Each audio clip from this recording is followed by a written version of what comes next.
Movie reviewers സിനിമാക്കാർക്ക് ഇപ്പോഴും വിഷയം movie റിവ്യൂവേഴ്സാണ് സിനിമയെ തകർക്കുന്നത് എന്നുള്ളൊരു ഫാക്ടർ വെച്ചിട്ടാണ് ഇവർ പറഞ്ഞുകൊണ്ടിരിക്കുന്നത്. പക്ഷേ സിനിമയ്ക്കകത്തുള്ള കുതികാല് വെട്ടും ബാക്കി ചതിപ്പണികളെക്കുറിച്ചൊന്നും അധികം ആരും സംസാരിക്കാറില്ല. ഞാൻ ഈ ഒരു പെർട്ടിക്കുലർ കോണ്ടൻറ്റിനകത്ത് 2 പേരുടെ വീഡിയോ പ്ലേ ചെയ്യുന്നുണ്ട്.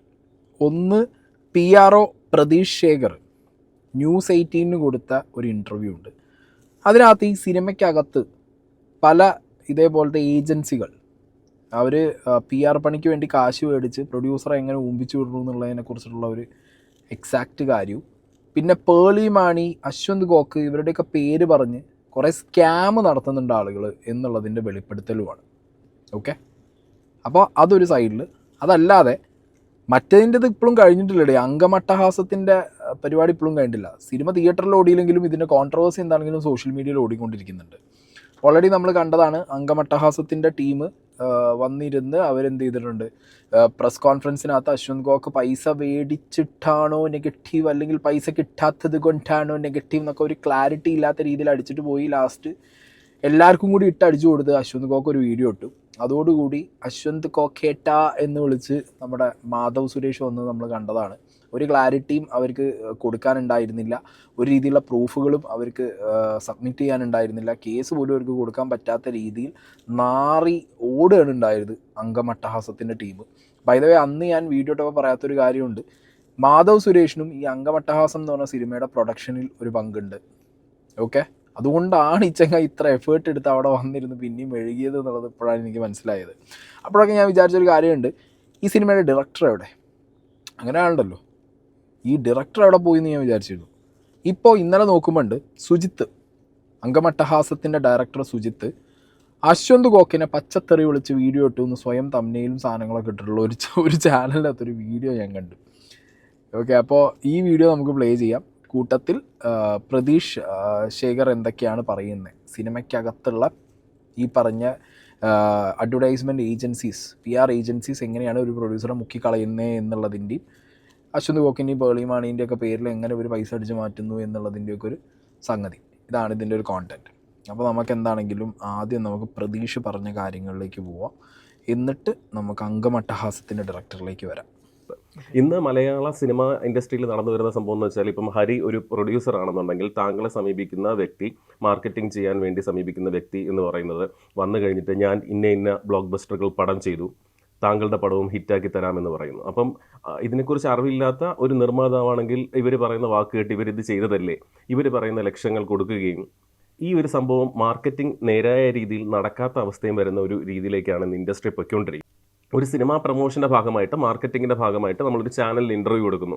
ഈ ചാനലിൽ ഇൻ്റർവ്യൂ കൊടുക്കുന്ന സമയത്ത് ആ ഇൻ്റർവ്യൂ കത്തിക്കയറത്തില്ല. പ്രത്യേകം ശ്രദ്ധിച്ചാൽ മതി. ആ സിനിമ തിയേറ്ററിൽ ഓടിക്കഴിഞ്ഞാൽ മാത്രമേ ആ ഇൻ്റർവ്യൂ ക്ലിക്ക് ആവത്തുള്ളൂ. അതുപോലെ തന്നെയാണ് ഇതിനു വേണ്ടി മാർക്കറ്റിംഗ് എന്ന് പറഞ്ഞിട്ട് സിനിമ തിയേറ്ററിൽ വർക്കായാൽ മാത്രമേ ഇൻസ്റ്റാഗ്രാം ആയിക്കോട്ടെ, ഫേസ്ബുക്ക് ആയിക്കോട്ടെ, മറ്റിതര സോഷ്യൽ മീഡിയകളിലും ഇതിന് റീച്ച് കിട്ടത്തുള്ളൂ. അപ്പോൾ ഇതിനകത്ത് ഈ നമ്മളൊരു സിനിമ നോക്കിയിട്ട് ചിലത് ഇപ്പം പറയാം പുതുമുഖ താരങ്ങളാണ് ഉള്ളത്, അതിൻ്റെ കോണ്ടന്റ് നല്ലതാണ്, അപ്പോൾ അതിനുവേണ്ടി നമ്മളൊരു സ്ട്രാറ്റജി പ്ലാൻ ചെയ്യണം. ഇത്രയും കാര്യങ്ങൾ നമുക്കറിയാം. അപ്പോൾ ഓക്കെ, അപ്പോൾ 1-2 കാര്യങ്ങൾ തുടക്കത്തിൽ പറയാം. എത്ര സക്സസ്ഫുൾ ആയിട്ടുള്ള ഒരു PR അല്ലെങ്കിൽ എത്ര സക്സസ്ഫുൾ ആയിട്ടുള്ള ഒരു എന്താ പറയുക പ്രൊമോഷൻ ജയൻറ്റ്, ഒരു പ്രൊമോഷൻ എടുത്ത് വെച്ച് കൊണ്ട് നടന്ന് ചെയ്യുന്ന ഒരു കമ്പനി അല്ലെങ്കിൽ അതിൻ്റെ ഹെഡ്, അത്രയും വലിയ ടീം ആരാണെങ്കിലും ആ കണ്ടൻറ്റിനനുസരിച്ചിരിക്കും അതിൻ്റെ ഫ്യൂച്ചർ എന്ന് പറയുന്നത്. ഒരു പക്ഷേ ഒരു സിനിമ ഇറങ്ങുന്നതിന് മുമ്പ് ഭയങ്കര സോളിഡ് PR വർക്ക് ചെയ്യാൻ അറിയുന്ന, പല ഗിമിക്കുകളും കാണിക്കാൻ അറിയുന്ന PRകളൊക്കെ ഉണ്ടാവും. അവർക്ക് വേണമെങ്കിൽ എന്ത് ചെയ്യാം, ഒരു ഹൈപ്പ് ക്രിയേറ്റ് ചെയ്തെടുക്കാം. ഓക്കെ, ഒരു ആവറേജ്, ബിലോ ആവറേജ് ഏത് പടത്തിനാണെങ്കിലും അവർക്കൊരു ഹൈപ്പ് ക്രിയേറ്റ് ചെയ്തിരിക്കാം. അതിൻ്റെ കാസ്റ്റും അതിൻ്റെ ബാക്കി പരിപാടികളൊക്കെ വെച്ച് അവർ പ്രൊമോഷന് വേണ്ടി ഉപയോഗിക്കുന്ന പോസ്റ്റേഴ്സ്, ടീസേഴ്സ്, അങ്ങനത്തെ സാധനങ്ങൾ ഉപയോഗിച്ചിട്ട് സോഷ്യൽ മീഡിയയിൽ ഹൈപ്പ് ക്രിയേറ്റ് ചെയ്യാം. But end of the day പടം തിയേറ്ററിൽ ഇറങ്ങി കോണ്ടൻറ്റ് ആളുകൾക്ക് കണക്റ്റ് ആയാൽ മാത്രം, അതിന് ക്വാളിറ്റി ഉണ്ടെങ്കിൽ മാത്രമേ എന്ത് ചെയ്യുള്ളൂ, പടം ഓടുള്ളൂ. ഇനി അതിനകത്ത് ഒരു നടനോ നടിയോ ഇനി എക്സ്ട്രാordinary പെർഫോമൻസ് കാഴ്ചവെച്ചാലും കണ്ടൻറ്റ് ഇല്ലേ, പടം വീഴും. അതൊരു റിയാലിറ്റിയാണ്. ഓക്കെ, പ്രൊഡ്യൂസേഴ്സ് ദയവ് ചെയ്തിട്ട് മനസ്സിലാക്കേണ്ട ഒരു കാര്യം ഇതാണ്. നിങ്ങളുടെ കണ്ടൻറ്റിൽ നിങ്ങൾക്ക് വിശ്വാസമുണ്ടെങ്കിൽ, അതിൻ്റെ ഒരു ഫൈനൽ ഔട്ട് നിങ്ങൾ കണ്ടിട്ട് നിങ്ങൾക്ക് ഓക്കെ ആണെങ്കിൽ അത് പ്രൊമോട്ട് ചെയ്താൽ നിങ്ങൾക്ക് മുതലാവും, അല്ലെങ്കിൽ അത് പ്രൊമോട്ട് ചെയ്യുന്നത് കൊണ്ട് നിങ്ങൾക്ക് 10 പൈസ കൂടുതൽ കിട്ടും എന്നുള്ളതാണെന്നുണ്ടെങ്കിൽ നിങ്ങൾ ചെയ്തോ. അപ്പോൾ ഈ പറഞ്ഞ ആളുകളൊക്കെ സമീപിച്ച് നിങ്ങൾ കാശ് മുടക്കിക്കോ. നിങ്ങൾക്കേ വിശ്വാസമില്ല, നിങ്ങളുടെ ചുറ്റും ഉള്ളവർ മാത്രം പറയുന്നത് കേട്ടിട്ടും നിങ്ങൾക്കൊരു വിശ്വാസമില്ലായ്മ മനസ്സിൽ വെച്ചിട്ടും അല്ലെങ്കിൽ ബാക്കിയുള്ളവർ പറയുന്നത് കേട്ടിട്ടൊന്നും എടുത്ത് ചാടിയിട്ട് ലക്ഷക്കണക്കിന് കോടിക്കണക്കിന് ഉറുപ്പ്യ മുടക്കിയിട്ട് എന്ത് ചെയ്യരുത്, PR ചെയ്യരുത്, അഡ്വർടൈസ്മെൻറ്റ് ചെയ്യരുത്, പാടില്ല. ഓക്കെ. പിന്നെ പ്രതീക്ഷ ഈ പറഞ്ഞ കാര്യത്തിൽ എനിക്ക് ചെറിയൊരു ഇതുള്ളത് എന്താണെന്ന് വെച്ച് കഴിഞ്ഞാൽ, ഒരു സിനിമ ഇറങ്ങുന്നതിന് മുമ്പ് ആ സിനിമയുടെ ഇൻ്റർവ്യൂസ് ഹിറ്റാവലുണ്ട്. ഇവിടെ ധ്യാൻ ശ്രീനിവാസൻ ഇൻ്റർവ്യൂസ് ഹിറ്റാക്കിയിട്ടുള്ള ഒരാളാണ്. ഈവൻ ചിലരുടെ ഇൻ്റർവ്യൂസ് ഭയങ്കര രസമാണ്. ഇപ്പോൾ ലാലേട്ടൻ മമ്മൂക്ക ഉണ്ടായിരുന്ന പാട്രിയോട്ടിന് ഒരു സാധനമൊക്കെ നല്ല രസമായിരുന്നു. അങ്ങനെ ഉണ്ട്. ഇപ്പോൾ ടൊവിനോ, അതുപോലെ നമ്മുടെ ബേസിൽ കോംബോ, അങ്ങനെ ചില സാധനങ്ങളൊക്കെ ഇൻ്റർവ്യൂസൊക്കെ ഭയങ്കര രസമാണ്. അപ്പം അങ്ങനെ രസകരമായ ഇൻ്റർവ്യൂസ് ആദ്യം ഹിറ്റാവാറുണ്ട്. പടം ഇറങ്ങിയിട്ട് പിന്നെ അതിൻ്റെ ഫ്യൂച്ചർ എന്തോ, ഇൻ്റർവ്യൂ ഹിറ്റാവാറുണ്ട് ഇവിടെ. പടം ഇറങ്ങിയിട്ട് പിന്നെ ഇൻ്റർവ്യൂ ഓടുക എന്നുള്ളത് പോസിബിൾ. പിന്നെ ആരാ ഇൻ്റർവ്യൂ ആണ്? പടം ഇറങ്ങുന്നതിന് മുമ്പാണ് അത്. പടം ഇറങ്ങുന്നതിന് മുമ്പുള്ള പ്രൊമോഷണൽ ടൂൾസാണ് ഇൻ്റർവ്യൂവും കാര്യങ്ങളൊക്കെ. ഇൻസ്റ്റാഗ്രാമിലുള്ള റീലും കാര്യങ്ങളും, കട്ട് റീൽസും സാധനങ്ങളൊക്കെ ഒരു പക്ഷേ സിനിമ ഇറങ്ങിയതിന് ശേഷം അതിൻ്റെയൊക്കെ ചെറിയ പീസുകളൊക്കെ വെച്ചിട്ട് ഓടാറുണ്ട്. ഓക്കെ. ഇത് രണ്ടായിട്ട് ഞാൻ കാണുന്നത്. ഞാൻ പറയുമ്പോൾ ഈ സിനിമാക്കാർ ഓടിപ്പിടിച്ച് പ്രൊമോഷന് വേണ്ടി 10 ചാനലിൽ ഇൻ്റർവ്യൂ കൊടുത്ത് 10 സ്ഥലങ്ങളിൽ പോയിരുന്നു, ആ ഒരു പാറ്റേണൊക്കെ പൊളിച്ചെഴുതേണ്ട സമയം കഴിഞ്ഞിട്ടുണ്ട്. ഇവർക്കൊക്കെ എന്താ സ്വന്തം സോഷ്യൽ മീഡിയ പ്രൊഫൈൽസ് ഇല്ലേ? എന്തിനാണ് പ്രൊഡ്യൂസറുടെ കയ്യിൽ നിന്ന് ഇത്രയും പിഴിഞ്ഞ് കാശ് വാങ്ങിയിട്ട് ഇത്രയും ചാനൽസിന് ഡിസ്ട്രിബ്യൂട്ട് ചെയ്ത് എന്തിനാ അങ്ങനത്തെ ഒരു പ്രീ പ്രൊമോഷൻ്റെ കാര്യമുള്ളത്? Everyone can use their own profile. പ്രൊഡ്യൂസർക്ക് എത്ര ലാഭം ഉണ്ടാവും? സ്വന്തം സിനിമയല്ലേ, സ്വന്തം പ്രൊമോട്ട് ചെയ്തുകൂടെ അവർക്ക്? ഇത് ചുമ്മാ ഏതെങ്കിലും ഒരു പ്രൊമോഷൻ കമ്പനി കൊടുക്കുന്ന ഒരു 2 പോസ്റ്ററോ അല്ലെങ്കിൽ ഒരു ഓൺ വോയിസിൽ ഒരു വീഡിയോ ഒക്കെ ഇട്ടിട്ട് ഇവർ ആ പ്രൊമോഷൻ. അപ്പോൾ ആർട്ടിസ്റ്റുകൾ തന്നെ പ്രൊമോഷനിൽ നിന്ന് ഓടി രക്ഷപ്പെടുകയാണ്. അല്ലെങ്കിൽ അവർക്ക് അതിന് എക്സ്ട്രാ കാശ് വേണമെന്നുള്ള ഡിമാൻഡ് വെക്കുന്നത് കൊണ്ടോ ആയിരിക്കണം അവരുടെ പ്രൊഫൈൽസ് ഒന്നും യൂസ് ചെയ്യില്ല. അപ്പം ഞാൻ ഇവിടെ പറയാം, ഇവിടുത്തെ ഏറ്റവും വലിയ മാർക്കറ്റിംഗ് കമ്പനികളോ അല്ലെങ്കിൽ ഇവിടുത്തെ ഏറ്റവും വലിയ PRകളുടെ കയ്യിലുള്ള ഹെൽത്തി പ്രൊഫൈൽസിനേക്കാൾ കൂടുതൽ ഹെൽത്ത് ഉണ്ടായിരിക്കും നല്ലൊരു ഹെൽത്തി ഒരു നടൻ്റെയോ നടിയുടെയോ profile. Let's a Manju Warrier, Mohanlal, Prithviraj, Fahadh Faasil, ഇവരുടെയൊക്കെ സ്വന്തം പ്രൊഫൈൽസ് ഭയങ്കര ഹെവിയാണ്. അവർക്ക് അവിടെ കോണ്ടന്റുകൾ ഇട്ട് കഴിഞ്ഞാൽ it will reach more and more people. എന്നിട്ട് വേണമെങ്കിൽ എന്ത് ചെയ്യാം, ഓൺലൈൻ മീഡിയാസിന് വേണ്ടിയിട്ട് ഒരു സെപ്പറേറ്റ് സാധനം കൊടുക്കാം. ഇവിടെ അതൊന്നും അല്ല സംഭവിക്കുന്നത്. ഇവിടെ ഇതിനൊരു പ്ലാനിങ് ഒന്നുമില്ല. ആരോ എന്തോ ചെയ്ത് വെച്ചിട്ട് പോയി, അല്ലെങ്കിൽ ബാക്കി ഇൻഡസ്ട്രിയിൽ എന്തൊക്കെയോ നടക്കുന്നു, അതിവിടെ കോപ്പി കാറ്റ് അടിക്കുന്നു, പോകുന്നു. അത്ര മാത്രമാണ്. പ്രൊഡ്യൂസറുടെ കീശയിലുള്ള കാശ് എങ്ങനെ അടിച്ചു മാറ്റണം എന്നുള്ള ചിന്തയിൽ നടന്നു കഴിഞ്ഞാൽ വർക്കാവൂല കാര്യങ്ങൾ. സോ പുതിയ ആശയങ്ങൾ വരണം ഇൻഡസ്ട്രിക്കകത്ത്. അതിന് പ്രൊഡ്യൂസേഴ്സ് പുഷ് ചെയ്യണം. നിങ്ങൾ കാശ് മുടക്കുന്നുണ്ടെങ്കിൽ ആരുടെ അടുത്താണോ നിങ്ങൾ കാശ് മുടക്കുന്നത് അവനോട് പുതിയ ഐഡിയാസ് കൊണ്ടുവരാൻ പറയണം. അടക്കമുള്ള സാധനങ്ങൾ ഉപയോഗിച്ചിട്ട് നിങ്ങൾക്ക് എന്ത് ചെയ്യാം, ഇപ്പോൾ പ്രൊമോഷൻസ് പുഷ് ചെയ്യാം. പക്ഷേ അൺഫോർച്യുനേറ്റ്ലി ഇവിടെ അതൊന്നും ചിന്തിക്കുന്നില്ല ആരും. മാർക്കറ്റിംഗ് ചെയ്തവർ ഇപ്പോൾ ഒരു സിനിമ ഹിറ്റായി കഴിഞ്ഞു, അത് മാർക്കറ്റ് ചെയ്തെന്ന് പറഞ്ഞിട്ട് കുറേ പേര് കാണും. അതേസമയം ഒരു വലിയൊരു ചിത്രം പൊളിഞ്ഞു എന്നുണ്ടെങ്കിൽ ഇത് ഞങ്ങളല്ല മാർക്കറ്റ് ചെയ്തെന്നുള്ളത് പരസ്യമായി പറഞ്ഞിട്ട് അവർ പോയി എനിക്ക് അറിഞ്ഞൂടാ എന്നുള്ള രീതിയിൽ ഒഴിഞ്ഞു മാറും. അതായത് വിജയം മാത്രം ഏറ്റെടുക്കാൻ വേണ്ടി പറ്റുന്ന രീതിയിൽ ഉള്ള സംഭവമാണ് നടന്നു വരുന്നത്. അപ്പം റിവ്യൂവേഴ്സ് ഇതിനെ കൈയൊഴിയുകയാണ്. റിവ്യൂവേഴ്സ് നെഗറ്റീവ് റിവ്യൂ പറഞ്ഞു. ഇതിന്റെ മാർക്കറ്റിംഗ് ചെയ്തവരോ ഓൺലൈൻ ചെയ്തവരോ ആരും അവരുടെ സ്വന്തം പേജുകളിൽ പോലും പോസ്റ്റ് ഇടാറില്ല. റിവ്യൂവേഴ്സ് ഇത് പറഞ്ഞു, ഈ സിനിമയ്ക്ക് എന്തോ കുഴപ്പമുണ്ട്. പിന്നെ പ്രൊഡ്യൂസറിനോട് പറയുന്ന സംഭവം എന്ന് വെച്ചാൽ നിങ്ങൾ ഒരിക്കലും ഇത് ചെയ്യരുത്, കാരണം ഒരുപാട് നെഗറ്റീവ് വരുന്നു, നിങ്ങളുടെ ചീത്തയൊക്കെ വിളിക്കുന്നു എന്നൊക്കെ പറയും. പാവപ്പെട്ട നിർമ്മാതാവ് പറയും നിർത്തിക്കോ. അപ്പോൾ എന്താ സംഭവം എന്ന് വെച്ചാൽ ഒരു ഏജൻസി വരികയാണ്. ഏജൻസി വന്നതിന് ശേഷം നിർമ്മാതാവിനെ ആദ്യം സമീപിച്ച് മേടിക്കുന്നത് ലക്ഷങ്ങളായിരിക്കാം. ഒരു 35 ലക്ഷവും 40 ലക്ഷവും മിനിമം മേടിച്ചിട്ട് മാർക്കറ്റിങ്ങിന് മാത്രം. ആ മാർക്കറ്റിങ്ങിന്റെ എമൗണ്ട് അറിഞ്ഞാൽ ഒരു പോസ്റ്റർ സംഭവം എന്ന് വെച്ചാൽ ഡിസൈനർ അല്ല, അല്ലാതെ ചെയ്യുന്ന ടീം പോലും അത് ചെയ്യുന്നതിന് 5-6 ലക്ഷം മേടിക്കുന്ന സംഭവമാണ് പോസ്റ്റർ ചെയ്യുന്നതിന് മാത്രം. ആ ഒരു സെക്ഷന് മാത്രം. ബാക്കി എല്ലാം കൂടി മാർക്കറ്റ് ചെയ്ത് വാങ്ങിച്ചിട്ടുള്ള പ്രൊഡ്യൂസർ നിർമ്മാതാവിൻ്റെ വാങ്ങിച്ചിട്ടുള്ള പൈസയൊക്കെ അറിഞ്ഞ് ഞെട്ടും. 35, 40, 50 ലക്ഷം മാത്രമാണ് ഡിജിറ്റൽ മാർക്കറ്റിങ്ങിന് വേണ്ടി പോകുന്നത്. ഈ പറയുന്നത് പോലെ അദ്ദേഹത്തെ ഈ സംഭവത്തിനകത്ത് ആദ്യത്തെ ഷോ മാത്രം കളിക്കുന്നത് കൊച്ചിയിലെ വനിതാ തിയേറ്റർ. ആദ്യത്തെ ഷോ മാത്രം കളിച്ചിട്ട് പൂട്ടുന്ന എത്രയോ സിനിമകളുണ്ട്. വേണമെങ്കിൽ കണക്കെടുത്ത് നോക്കിയാൽ മതി. കഴിഞ്ഞ 3 വർഷമായിട്ട് വനിതാ തിയേറ്ററിൽ ഫസ്റ്റ് ഷോ കളിച്ചിട്ട് സെക്കൻഡ് ഷോ കളിക്കാത്ത എത്ര പടങ്ങളുണ്ട്. രാവിലെ 10 മണിക്ക് ആൾക്കൂട്ടം വരും, സിനിമ പ്രദർശിപ്പിക്കും, പിന്നെ അതിന് ഷോ ചെയ്യും. ആ നിർമ്മാതാക്കളൊക്കെ 40-50 ഒക്കെ മുടക്കിയിട്ടുണ്ട്. പലരും മുടക്കിയിട്ടുണ്ട് ഇതിൻ്റെ അകത്ത് ഇരുന്നിട്ട്. പലരും മുടക്കിയിട്ടുള്ള ആൾക്കാരാണ് ഇതിൻ്റെ അകത്ത് വേണ്ടി. അപ്പോൾ അവരോട് പറയുന്നത് മെറ്റാ ബൂസ്റ്റിംഗ് എന്ന് പറയും. മെറ്റാ ബൂസ്റ്റിംഗ് ചെയ്തു 15 ലക്ഷം രൂപയ്ക്ക്. നമ്മൾ 500 രൂപയ്ക്ക് മെറ്റാ ബൂസ്റ്റിംഗ് ചെയ്താൽ ആപ്പിൾ ഫോണിൽ നിന്നിട്ട് ചെയ്യുകയാണെന്നുണ്ടെങ്കിൽ പോലും ആപ്പിൾ ഫോണിന്റെ ചാർജ് ഉൾപ്പെടെ അതിന്റെ സർവീസ് ടാക്സ് ഉൾപ്പെടെ എല്ലാം കാണാൻ വേണ്ടി പറ്റും. നമുക്ക് കൃത്യമായുള്ള ബില്ല് ഇമെയിലിൽ വരും. ഇത് ഈ പാവപ്പെട്ട പ്രൊഡ്യൂസർ അറിയുന്നില്ല. 15 ലക്ഷം ചെയ്തെന്ന് പറഞ്ഞാൽ 15 ലക്ഷം എവിടെ പോയെന്നുള്ളത്. ഇപ്പം വാട്സപ്പ് ബിസിനസ്സിലൂടെയോ അല്ലെന്നുണ്ടെങ്കിൽ ഫേസ്ബുക്കിലൂടെയോ അല്ലെന്നുണ്ടെന്നുണ്ടെങ്കിൽ അല്ലാത്ത രീതിയിലോ ഇത് ചെയ്തിട്ടുണ്ടെന്ന് കൃത്യമായ പല നിർമ്മാതാക്കളും പറ്റിക്കപ്പെടുന്നുണ്ടെന്ന് തന്നെയാണ്. പല നിർമ്മാതാക്കളും പറ്റിക്കപ്പെടുന്നു പറഞ്ഞാൽ ഏറ്റവും വലിയ കഷ്ടം തോന്നുന്ന സംബന്ധിച്ചാൽ ഇവരൊന്നും നാളെ ഇൻഡസ്ട്രിയിലേക്ക് ഇല്ലാത്ത അവസ്ഥയാണ്. അതായത് പ്രൊഡ്യൂസേഴ്സിന് അന്തമില്ല. ഇവിടുത്തെ പല പ്രൊഡ്യൂസേഴ്സിൻ്റെയും ബേസിക് സീൻ അതാണ്. കുറച്ച് ബുദ്ധിയും ബോധവും അന്തമുള്ളവരൊക്കെ കഴിച്ചിലായി പോകുന്നുണ്ട്. അതായത് ന്യൂജൻ കളികൾ എന്താണ്, പ്രൊമോഷൻ ബേസിസിൽ ഇവിടുത്തെ ഏജൻസികളുടെ ഇടയിലൊക്കെ എന്തൊക്കെ കളികൾ നടക്കുന്നു എന്നുള്ളത് തിരിച്ചറിഞ്ഞ് എൻ്റെ സിനിമയ്ക്ക് എന്ത് തരം പ്രൊമോഷൻ സ്ട്രാറ്റജി മേക്ക് ചെയ്യണം എന്നുള്ളതൊക്കെ ഡിസൈൻ ചെയ്യുന്ന ന്യൂജൻ പ്രൊഡ്യൂസേഴ്സൊക്കെ രക്ഷപ്പെട്ടു പോകും. അല്ലാതെ സിനിമയിൽ വരണം, 10 ആളെ കാണൽ, ഏതെങ്കിലും ഒരു സിനിമയിൽ തല കാണിക്കണം, അല്ലെങ്കിൽ ഒരു പ്രൊഡ്യൂസർ എന്ന് പറഞ്ഞ് ചുമ്മാ ഇരിക്കണം, കുറച്ച് പ്രാഞ്ചിത്തരം കാണിക്കണം എന്ന് പറഞ്ഞു വരുന്നവരൊക്കെ മൂഞ്ചി തെറ്റി പോകാനുള്ള ചാൻസേ ഉള്ളൂ. കാരണം അങ്ങനെയൊക്കെ പറ്റിക്കാൻ ഇഷ്ടംപോലെ ആൾക്കാരാണ്. അപ്പോൾ ഈ മെറ്റയിൽ ബൂസ്റ്റ് ചെയ്യുന്നതിൻ്റെ പേര് പറഞ്ഞിട്ട് തന്നെ ലക്ഷങ്ങൾ അടിച്ച് മാറ്റണം എന്നുള്ളതാണ് ഇതെന്ന് മനസ്സിലാവുന്നത്. നിങ്ങളത് ആലോചിച്ച് നോക്കുക. അതുപോലെ വേറൊരു സ്കാം എന്താണെന്ന് വെച്ച് കഴിഞ്ഞാൽ, ചില ഏജൻസികളുടെ കയ്യിൽ 400-500 ഫേസ്ബുക്ക് പേജ് ഉണ്ട്, ഇൻസ്റ്റാഗ്രാം ഹാൻഡിൽ ഉണ്ട് എന്നൊക്കെ പറയും. ഒക്കെ ബോട്ടൊക്കെ അടിച്ച് കയറ്റി ഏതെങ്കിലും പേജുകളും ഹാൻഡിൽസും ഒക്കെ ആയിരിക്കും. ഇതിനകത്തൊക്കെ ഒന്നിച്ച് 200-300 പോസ്റ്റേഴ്സ് വരും എന്നൊക്കെ പറഞ്ഞിട്ട് പ്രൊഡ്യൂസറാണ് കൺവിൻസ് ചെയ്യും. ഇത് ചെയ്യാൻ എന്താ അത്ര വലിയ പാടുള്ളത്? ഒരു പോസ്റ്റർ ക്രിയേറ്റ് ചെയ്യാൻ ഇപ്പോൾ ടൂൾസ് ഉള്ളതുകൊണ്ട് ഇഷ്ടംപോലെ വളരെ ഈസി ആയിട്ട് നടക്കുന്ന ഒരു പരിപാടി. ഇത് മാസമായിട്ട് ഒരു സർവറിൽ നിന്ന് ഇഷ്ടം പോലെ ഒരു 100-200 പേജിക്ക് അടിച്ച് കയറ്റാൻ എന്താ അത്ര വലിയ പാട്? എന്നിട്ട് പ്രൊഡ്യൂസർക്ക് അങ്ങനെ ലിങ്ക് ഇട്ട് കൊടുക്കും. എന്നിട്ട് അതിനുള്ള ഇൻട്രാക്ഷൻ എത്ര ഉണ്ട്, അല്ലെങ്കിൽ അത് എത്രത്തോളം ആളുകളിലേക്ക് റീച്ചായി, ഇതിനെക്കുറിച്ചൊന്നും പ്രൊഡ്യൂസർക്ക് ഒരു ഡാറ്റ ആരും കൊടുക്കാറില്ല. ചോദിച്ച് വാങ്ങുന്ന എണ്ണം പറഞ്ഞ പ്രൊഡ്യൂസേഴ്സേ ഉള്ളൂ മലയാളത്തിൽ. ബാക്കിയുള്ളവർക്കൊന്നും ഒരു ഐഡിയ ഇല്ല. പ്രൊമോഷനാണോ, പ്രീ പ്രൊമോഷന് വേണ്ടി ഒരു 50 ലക്ഷം, പടം ഇറങ്ങിയിട്ട് ഒന്നും ഇങ്ങോട്ട് ഓടണമെന്നുള്ളതൊക്കെ കാണിച്ചിട്ട് വീണ്ടും എന്ത് ചെയ്യും, ഓൺലൈൻ പ്രൊമോഷൻ എന്ന് പറഞ്ഞിട്ട് വേറെ പൈസ വീണ്ടും. എന്താണെങ്കിലും ഒരു 4 കോടി 3 കോടി ബഡ്ജറ്റുള്ള ഒരു പടത്തിന് വേറെ മിനിമം 50 ലക്ഷം രൂപ വരെ അടിച്ച് മാറ്റും ഈ പ്രൊമോഷൻ ടീമുകൾ. എന്നിട്ട് ലാസ്റ്റ് പടം പൊട്ടിക്കഴിഞ്ഞാൽ എല്ലാം കൂടി അവിടെ എത്തി റിവ്യൂവേഴ്സിൻ്റെ തലയിലായി. ഏത് അങ്ങനത്തെ കുറേ. പിന്നെ എങ്ങാനും ഹിറ്റായാൽ ഇതിൻ്റെ 2 സൈഡുണ്ട്. ഒരു 50 ലക്ഷത്തിന് പ്രൊമോഷൻ ഏതെങ്കിലും ഒരു പ്രൊഡ്യൂസർ ഒരു പടത്തിന് കൊടുക്കുകയാണ്. ഇവർക്കിത് ഈ 50 ലക്ഷത്തിൻ്റെ പണിയില്ല. ഓക്കെ, ഈ പണിക്കകത്ത് തന്നെ അവർ കുറേ കാശ് അടിച്ചു മാറ്റാനുള്ള രീതികൾ എന്ന് പറഞ്ഞു കഴിഞ്ഞാൽ ഇതേപോലുള്ള ഉഡായ്പ് പേജുകളും കുറേ ജനറേറ്റഡ് പോസ്റ്റേഴ്സൊക്കെ വെച്ചിട്ട് അങ്ങനെ ഇറക്കും. പിന്നെ പല റിവ്യൂവേഴ്സിൻ്റെയും പല ഇൻ്റർവ്യൂസിൻ്റെയും പേര് പറഞ്ഞിട്ട് എന്ത് ചെയ്യും, കാശ് അടിച്ച് മാറ്റും. ഇവർ രക്ഷപ്പെട്ടു പോണ വഴി എങ്ങനെയായിരിക്കും എന്നറിയും? പടം പറ്റ പൊളിഞ്ഞു കഴിഞ്ഞാൽ നേരെ റിവ്യൂവേഴ്സിനെ തലയിടും. റിവ്യൂ പറഞ്ഞ് പടം പൊളിച്ചു എന്ന് പറയും. എങ്ങാൻ കഴിച്ചിലായി പോയവരെന്ത് ചെയ്യുന്നറിയോ? കണ്ടോ, ഞങ്ങൾ ചെയ്ത വർക്കിൻ്റെ മുകളിലാന്ന് പറഞ്ഞിട്ട് ഈ പൈസ ചിലവാക്കി പിന്നെ അവിടെ കാണിക്കണമല്ലോ, പടം ഹിറ്റായി എന്നുള്ള രീതിക്ക് അങ്ങനെ പറഞ്ഞു വിടും. ഭീകരന്മാരാവന്മാരൊക്കെ. ഹരി, ഏറ്റവും വലിയ സംഭവം എന്ന് വെച്ചാൽ, ഞാൻ നേരത്തെ പറഞ്ഞില്ലേ, നമ്മളൊരു നിർമ്മാതാവിനെ മീറ്റ് ചെയ്യാൻ വേണ്ടി പോകുമ്പോഴേക്കും ഇപ്പം ഞാൻ ഹരി എടുത്ത് വന്നിട്ട് സംസാരിക്കുകയാണ്, സാർ ഇങ്ങനെയാണ്. അപ്പം പറയാം, അശ്വന്ത് ഗോക്ക് ഇവർക്കൊക്കെ പൈസ കൊടുത്താൽ നടക്കുമെന്ന് വേറൊരു ടീമൊന്ന് പറഞ്ഞല്ലോ. അപ്പോഴേക്കും ഞാൻ തിരിച്ച് ഹരി എടുത്ത് പറഞ്ഞ, ഹരി, അശ്വന്ത് ഗോക്കിനോ കുമാറിനോ രാജനോ നിങ്ങൾ ആർക്ക് വേണമെങ്കിലും പൈസ കൊടുത്തിട്ട് ചെയ്യും, എനിക്കറിയില്ല, എനിക്ക് അങ്ങനെയുള്ളൊരു ബന്ധമില്ല, പറഞ്ഞവരടുത്ത് ചെയ്യൂ എന്നുള്ള സംഭവത്തിൽ പറയും. പക്ഷെ ചിലരത് പറയുന്നുണ്ട് നിർമ്മാതാവിൻ്റെ അടുത്ത്.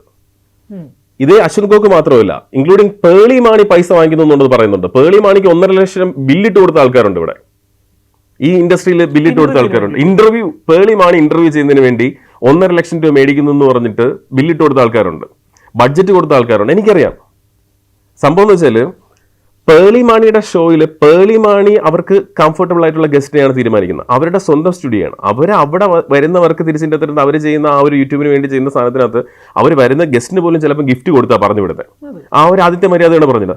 അതിന് പോലും പൈസ ഇട്ട് മേടിച്ച ആൾക്കാരുണ്ട്. അതാണ് PR അല്ലെങ്കിൽ മാർക്കറ്റിംഗ് ഏജൻസി. അവിടെ എന്താണ് ക്ലിക്ക് ആവുന്ന സംഭവം അറിയാമോ? ഇപ്പം താങ്കളാണ് പേളിയാണെന്നുണ്ടെങ്കിൽ നമ്മളിപ്പോൾ പേളിക്ക് ഇതൊന്നും അറിയത്തില്ലായിരിക്കും ചിലപ്പം ഇതിൻ്റെ തിരുന്നിട്ട്.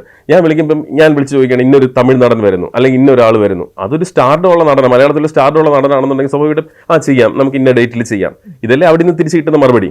അപ്പം എനിക്കിത് ഈസിയാണ്, എനിക്ക് ഈസി ആയിട്ട് ഇത് റൂട്ട് ചെയ്യാൻ പറ്റുമെന്നുണ്ടെന്നുണ്ടെങ്കിൽ ആ പൈസ നേരെ എൻ്റെ ഏജൻസിയിലേക്ക് വരും. ഞാനിത് അറേഞ്ച് ചെയ്ത് തന്നു. തേർഡ് പേഴ്സൺ അറിയുന്നില്ല, ഞാൻ അവിടെ വന്ന് കറങ്ങുന്നു, തിരിച്ചിട്ട് തിരുന്നിട്ട്. മനസ്സിലായില്ലേ? ഈ പൈസ കിട്ടിയില്ല. പ്രതീക്ഷിന് വളരെ വൃത്തിയായിട്ട് അറിയാം പേളീൻ്റെ പേരിലൊക്കെ ആരാണ് കാശ് മേടിച്ചതെന്നുള്ളതും ഏത് രീതിയിലാണ് അങ്ങനത്തെ പരിപാടികൾ നടന്നു പോകുന്നതെന്നുള്ളതും. അതുകൊണ്ടാണ് ഈ വ്യക്തി ക്ലാരിറ്റി ഉള്ള ഒരു വ്യക്തി. എനിക്ക് പേഴ്സണലി അറിയുന്ന ഒരാളാണ്. അപ്പോൾ ഇയാൾക്ക് അറിയുന്നത് കൊണ്ട് തന്നെയാണ് ഇപ്പോൾ ഇയാൾ കൃത്യമായി പേളി മാണീൻ്റെ പേരിൽ വരെ 1.5 ലക്ഷം മേടിച്ചു എന്നുള്ള കറക്റ്റ് കണക്കടക്കം കാര്യങ്ങൾ പറയുന്നത്.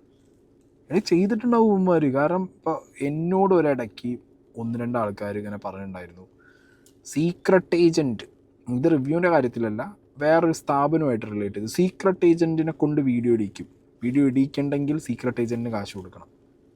മനസ്സിലായോ? ലാസ്റ്റ് ആ സ്ഥാപനത്തിൻ്റെ ആൾക്കാർക്ക് സംശയം തോന്നിയിട്ട് അവരെന്നെ വിളിച്ചു. ഞാൻ പറഞ്ഞു, പൊന്നറിയാം, ഞാൻ കേട്ടിട്ടും കണ്ടിട്ടും പോലും ഇല്ല നിങ്ങളെ സ്ഥാപനം. ഈ സ്കാം നടന്ന കാര്യം എനിക്കറിയാൻ പാടില്ല, എന്താ വിഷയം എന്നുള്ളതിനെക്കുറിച്ച് എനിക്കൊരു ഐഡിയ ഇല്ല. നിങ്ങൾ ആരെങ്കിലും എൻ്റെ പേര് പറഞ്ഞ് ത്രട്ടൻ ചെയ്യുന്നുണ്ടെന്നുണ്ടെങ്കിൽ നിങ്ങൾ അവരെ കൊണ്ടുപോയി ലീഗലി കേസ് കൊടുക്കുക, എന്നിട്ട് എൻ്റെ അടുത്തേക്ക് FIR കൊണ്ടുപോകും. അപ്പോൾ ഞാനും ടേക്കപ്പ് ചെയ്യാം. അങ്ങനെ ഇതെന്താ പറയുക, മുതലെടുക്കാൻ കുറേ ആൾക്കാരുണ്ട് ഇതിനിടയിൽ. പലരുടെയും പേര് ഉപയോഗിച്ച് മുതലെടുപ്പ് നടക്കുക.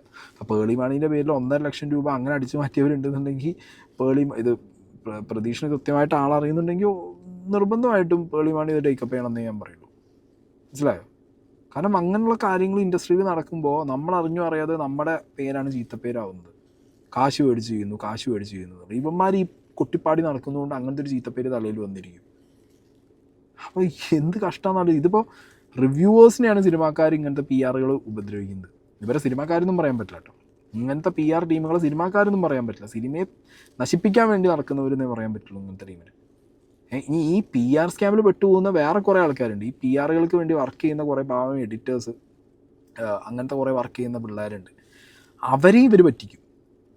മനസ്സിലായില്ലേ? ഇങ്ങനത്തെ ഏതെങ്കിലും മാർക്കറ്റിംഗ് ഏജൻസി കുറച്ച് ഫ്രീലാൻസ് ആയിട്ടുള്ള കുറച്ച് പിള്ളേർ ഇവർ എന്ത് ചെയ്യും, ഓൾറെഡി എടുത്ത് ഓൺബോർഡ് ചെയ്ത് വയ്ക്കും.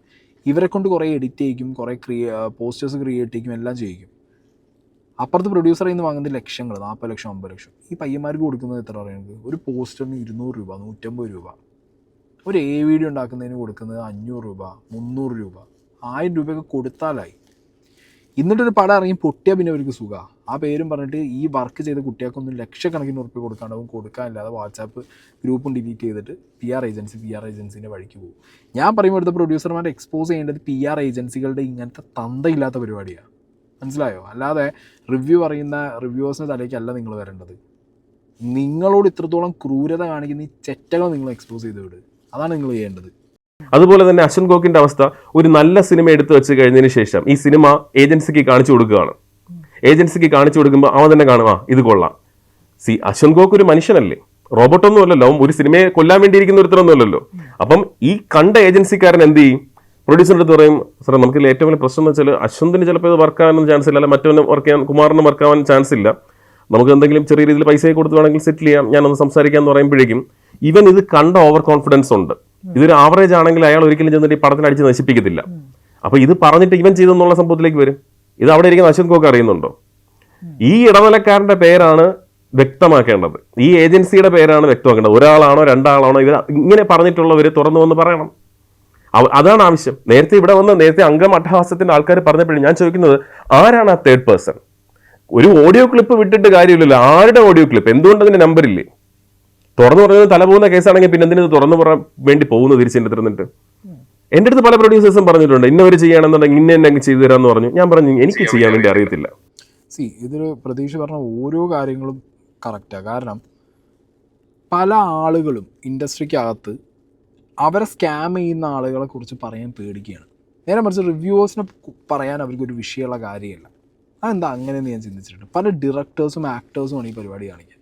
അപ്പോൾ അതിന്ന് നമ്മൾ മനസ്സിലാക്കേണ്ട എന്താ, പ്രതീക്ഷ പറഞ്ഞതിൽ നിന്നും ഇപ്പം ഞാൻ പറഞ്ഞത് നിങ്ങൾ കണക്ട് ചെയ്യേണ്ട എന്താ അറിയും? പടം ഇറങ്ങുന്നു, കണ്ടൻറ് ക്വാളിറ്റി ഇല്ലാത്തതുകൊണ്ട് പടം പൊട്ടുന്നു. റിവ്യൂവേഴ്സ് നന്നല്ലെങ്കിൽ നന്നല്ല എന്ന് തന്നെ പറയും. അവിടെ ഡയറക്ടർക്കും ആക്ടർക്കും കിട്ടുന്ന ഒരു തരം ഫ്രീഡം എന്താ അറിയോ? നേരെ ഇത് ഇവരുടെ തലയിൽ കൊടുന്നിടാം റിവ്യൂവേഴ്സിന്. പ്രൊഡ്യൂസറുടെ അടുത്ത് പറയാൻ കാരണമായി. അങ്ങനെ പ്രൊഡ്യൂസറുടെ അടുത്ത് പടം എന്തുകൊണ്ട് പൊട്ടി എന്നുള്ളതിൻ്റെ ഒരു കാരണമായിട്ട് മാത്രം റിവ്യൂവേഴ്സിന് ഇട്ടുകൊടുത്ത് എസ്കേപ്പ് അടിച്ചു പോകുന്ന എത്ര ഡയറക്ടേഴ്സും നടന്മാരും ഇവിടെ ഉണ്ടെന്ന് നിങ്ങൾക്കറിയും. ഇഷ്ടം പോലെ എണ്ണങ്ങളുണ്ട്. അങ്ങനെ പ്രൊഡ്യൂസറിൻ്റെ അടുത്ത് ഒരു ഈസി ആയിട്ട് പറഞ്ഞ് കൈയൊഴിയും. എന്ത് ചെയ്യാനാണ്, നമ്മൾ സൂപ്പർ സാധനം എടുത്ത് വെച്ചേ, 4-5 റിവ്യൂ കണ്ടിട്ട് ഇവന്മാർ പടമാണ് തീർത്ത് കളഞ്ഞു. പ്രൊഡ്യൂസർ നോക്കുമ്പോൾ ശരിയാണല്ലോ, നെഗറ്റീവ് റിവ്യൂ ആണല്ലോ വരുന്നത്. അപ്പോഴും പ്രൊഡ്യൂസർമാർ ചിന്തിക്കേണ്ട എന്താ അറിയോ? നിങ്ങൾ കൊടുത്ത കാശിന് ഇവന്മാർ പണിയെടുത്തിട്ടുണ്ടോ എന്നുള്ളതാണ്. അല്ലെങ്കിൽ ഇത് ഓടാൻ മാത്രമുള്ള കണ്ടൻറ്റുകൾ നിങ്ങൾക്ക് ഉണ്ടാക്കി തന്നിട്ടുണ്ടോ എന്നുള്ളതാണ്. നിങ്ങൾ ബിസിനസ് ചെയ്യാൻ വരുന്നവരാ അല്ലേ? 100% ബിസിനസ് ചെയ്യാൻ വരുന്നവരാണ് ഒരു പ്രൊഡ്യൂസർ. ഒരു ഡയറക്ടർ എന്ന് പറഞ്ഞു കഴിഞ്ഞാൽ അവർക്കൊരു 20% ബിസിനസ്സും 80% അയാൾക്ക് അയാളുടെ ആ ഒരു പാഷനുമാണ്. ഒരു ആക്ടർ എന്ന് പറഞ്ഞു കഴിഞ്ഞാൽ 50-50, 50 പാഷനും 50 പൈസയും. പക്ഷേ ഒരു പ്രൊഡ്യൂസർ അങ്ങനെയല്ല, 100% അയാൾക്ക് പൈസയാണ്. അപ്പം നിങ്ങളെ സംബന്ധിച്ചിടത്തോളം നിങ്ങളുടെ ഓരോ കാശും വിലപ്പെട്ടതാണ്. അത് നിങ്ങളെ ഓരോ ന്യായങ്ങൾ പറഞ്ഞിട്ട് നിങ്ങളുടെ പടവും പൊട്ടിച്ച് കഴിവില്ലാത്തവൻ വന്ന് അഭിനയിച്ചും പടം എടുത്തിട്ടും നിങ്ങളെ പോക്കറ്റിലുള്ള കാശ് കൊണ്ടുപോയിട്ട് വെള്ളത്തിൽ മറ്റേ കായം കളിക്കണത് കലക്കി കളഞ്ഞതിന് ശേഷം ലാസ്റ്റ് കരയ്ക്കത്ത് നോക്കി നിന്ന മറ്റേ റിവ്യൂവറിനെ പിടിച്ചിട്ട് നിങ്ങളുടെ മുന്നിൽ ഇട്ട് തന്നിട്ട് ഇവരാണ് എസ്കേപ്പ് ആവുന്നത്. മനസ്സിലായില്ല? അതാണ് സംഭവിക്കുന്നത് ഇവിടെ. പല റിവ്യൂവേഴ്സും ഇവിടെ ലിറ്ററലി എന്താന്ന് പോലും അറിയാതെ പോയി ഈ പ്രൊഡ്യൂസർമാരെ വായിന്ന് തെറിയേക്കുകയാണ്. എന്തിന്? പിന്നെ ഈ പ്രതീക്ഷനെ പോലുള്ളവരുടെ ഒരു കാര്യം ഞാൻ പറയാം. ഇതൊക്കെ ഇൻഡസ്ട്രിക്കകത്ത് അപ്പോൾ ഞാൻ മൂവി റിവ്യൂ ചെയ്യുന്ന ഒരാളാണ്. പ്രതീക്ഷയൊക്കെ നമ്മളെയൊക്കെ വിളിച്ചിട്ട് വളരെ മാന്യമായിട്ടാണ് ഓരോ കാര്യങ്ങളും ഡീൽ ചെയ്യാറ്, സംസാരിക്കാറ്. ഒരു സിനിമ ഇറങ്ങുന്ന സമയത്ത് കണ്ടു നോക്കൂ സായി, അഭിപ്രായം പറയൂ, വളരെ മാന്യമായിട്ടുള്ള ഡീലിങ്. നമുക്ക് ഭയങ്കര ഇഷ്ടമാണ്. ചെറിയ പടങ്ങളുണ്ട് എന്നുണ്ടെങ്കിൽ അതിനൊരു ബ്രീത്തിങ് സ്പേസ് കൊടുക്കാൻ പറയാറുണ്ട്. ഭയങ്കര എന്താ പറയുക, നല്ല എന്ത് പറഞ്ഞാലും ഇപ്പോൾ പ്രതീക്ഷയാണ് കറുപ്പ് എന്ന് പറഞ്ഞ മൂവി ചെയ്തത് കേരളത്തിൽ. പടത്തിന് ഔട്ട് ആൻഡ് ഔട്ട് റിവ്യൂവേഴ്സ് എല്ലാം എനിക്ക് തോന്നുന്നത് നെഗറ്റീവാണ്. 1-2 പേര്, ഷസാമും റീലോഡും അല്ലാത്ത ബാക്കി എല്ലാം നെഗറ്റീവ് അടിച്ചത്. പടം 300 കോടി അടിച്ചു എന്നൊക്കെ പറയുന്നുണ്ട്, that's a different side. But ഇഷ്ടമല്ലാത്തത് ഇഷ്ടമല്ല തന്നെ നമ്മളൊക്കെ പറഞ്ഞത്. പക്ഷെ പ്രതീക്ഷ എന്ന് പറഞ്ഞ വ്യക്തി പേഴ്സണലി അറിയുന്ന ഒരാളാണെങ്കിൽ പോലും നമ്മളെയൊന്നും വിളിച്ചിട്ടൊരു വാക്ക് കമാന്ന് വേണ്ടിയിട്ടില്ല, ഒരു അക്ഷരം പോലും നമ്മളോട് ചോദിച്ചിട്ടില്ല. നാളെ ഒരു പടം ഇറങ്ങുന്ന സമയത്ത് അദ്ദേഹത്തിന് ആവശ്യമുണ്ടെങ്കിൽ അദ്ദേഹം എന്ത് വിളിച്ചിട്ട് നമ്മളോട് വളരെ അങ്ങനെ ഡീസൻ്റായിട്ട് വളരെ ഓക്കെ ആയിട്ട് സംസാരിക്കുന്ന എത്ര പേരുണ്ടറിയും ഇൻഡസ്ട്രിക്കകത്ത്. പക്ഷേ കള്ളന്മാരും പണി അറിയാത്തവന്മാരും കഴിവില്ലാത്തവന്മാരും എന്ത് ചെയ്യുന്നറിയോ, ഇങ്ങനെ കടന്ന് കരഞ്ഞ് അവരാധിക്കും. അങ്ങനത്തെ ഒരു സൈസ് ഐറ്റത്തിനെയാണ് ഞാൻ നിങ്ങൾക്ക് അടുത്ത് കാണിച്ചു തരാൻ പോകുന്നത്. ഇത് സുജിത്ത്, ഈ പറഞ്ഞ അംഗമട്ടഹാസം സിനിമയുടെ ഡയറക്ടർ. ചെങ്ങായിക്ക് സിനിമ എടുത്തു വെച്ചതോ ഒരുമാതിരി റോക്കറ്റ് ഐറ്റം. ഇത് കഴിഞ്ഞതിന് ശേഷം ഇപ്പോൾ രണ്ടാമതൊരു വീഡിയോ, എക്സ്പ്ലനേഷൻ വീഡിയോ കൊടുക്കുമ്പോഴെങ്കിലും നിനക്ക് കോപ്പി ക്യാറ്റ് ആവാതിരുന്നാൽ പോരെ. നീ എന്തിനാണ് കോപ്പി അടിച്ചത്? അശ്വന്ത് കോക്കിനെ അതേപോലെ കോപ്പി അടിച്ച് വീഡിയോ ചെയ്യുന്നത്. നിനക്ക് അപ്പോൾ കഴിവില്ലേ? നിനക്ക് കഴിവില്ലാത്തൊരുത്തനാണ് ഈ വീഡിയോ ഇട്ടപ്പോഴും നീ തെളിയിക്കുകയാണല്ലോ മോനെ. കണ്ടു നോക്കാം. നമസ്കാരം, എൻ്റെ പേര് സുജിത്ത് എസ് നായർ. ഞാൻ അംഗമട്ടഹാസം എന്ന സിനിമയുടെ സംവിധായകനാണ്. കുറച്ച് ദിവസങ്ങളായിട്ട് ഞങ്ങളുടെ സിനിമയും എയറിലാണ് എന്ന് നിങ്ങൾക്ക് എല്ലാവർക്കും അറിയാം. ഞങ്ങൾക്ക് എല്ലാവർക്കും അറിയാം, നീ മാത്രമാണ് അത് അറിയാതെ പോയത് കുട്ടാ. മനസ്സിലായില്ലേ? നീ ഒരുപാട് ലേറ്റായി പോയി. നിനക്ക് അപ്പം വന്ന് പറയാനുള്ള ധൈര്യം ഉണ്ടായില്ലേ? നിനക്ക് അപ്പം നിന്നെ ഡിഫെൻഡ് ചെയ്യണമെന്ന് നിനക്ക് ഉണ്ടായില്ലേ? നീ ഇത്രയൊക്കെ കഴിഞ്ഞിട്ടാണോ നീ വരുന്നത്? ആരാ നിന്നെ മൂട്ടി വിട്ടേ? അതോ ഇൻഡസ്ട്രിയിൽ നിന്ന് പുറത്താവുന്നുള്ള പേടിയോ? എന്തായാലും നീ ഗ്ലാസ് വെച്ചല്ലേ, ഞാനൊരു ഗ്ലാസ് വെക്കാം. ഒരു ഷോ കുറയണ്ട. അശ്വന്ത് കോക്ക് ഉൾപ്പെടെയുള്ള 2-3 വ്ളോഗർമാർ സീൻ ബൈ സീന് കഥ പറഞ്ഞ് പടത്തെ നശിപ്പിക്കുകയും പ്രൊഡ്യൂസറും നായകനും ചേർന്ന് പ്രസ് മീറ്റ് നടത്തുകയും അവർക്ക് പറയാനുള്ള കാര്യങ്ങൾ വളരെ മാന്യമായിട്ട് പറയുകയും ചെയ്തു. അന്ന് രാത്രി അശ്വന്ത് കോക്ക് ലഹരി വസ്തുക്കൾ ഉപയോഗിച്ചിട്ടാവാം പറഞ്ഞത് എന്തൊക്കെയാണെന്നും അതിൽ അയാള് ഒത്തിരി റീച്ച് കിട്ടുകയും ലക്ഷക്കണക്കിന് രൂപ അതിലൂടെയും കുപ്രസിദ്ധിയിലൂടെയും അയാൾ നേടിയെടുക്കുകയും ചെയ്യും. കാശുണ്ടാക്കാനുള്ള കഴിവില്ല, സിനിമ ഉണ്ടാക്കിയിട്ട് അത് മര്യാദയ്ക്ക് ഓടിയില്ല. നിന്റെ കഴിവുകേട് നീ എന്തിനടാ അത് ആക്സെപ്റ്റ് ചെയ്യാതെ ബാക്കിയുള്ളവൻ കാശുണ്ടാക്കുന്നു, വ്യൂസ് ഉണ്ടാക്കുന്നു? വെറുതെ ഇരുന്ന അശ്വന്ത് കോക്കിനെ നിങ്ങൾ ചൊറിഞ്ഞു മേടിച്ചതല്ലേ നീ നിൻ്റെ ടീമും? ആണോ അല്ലേ?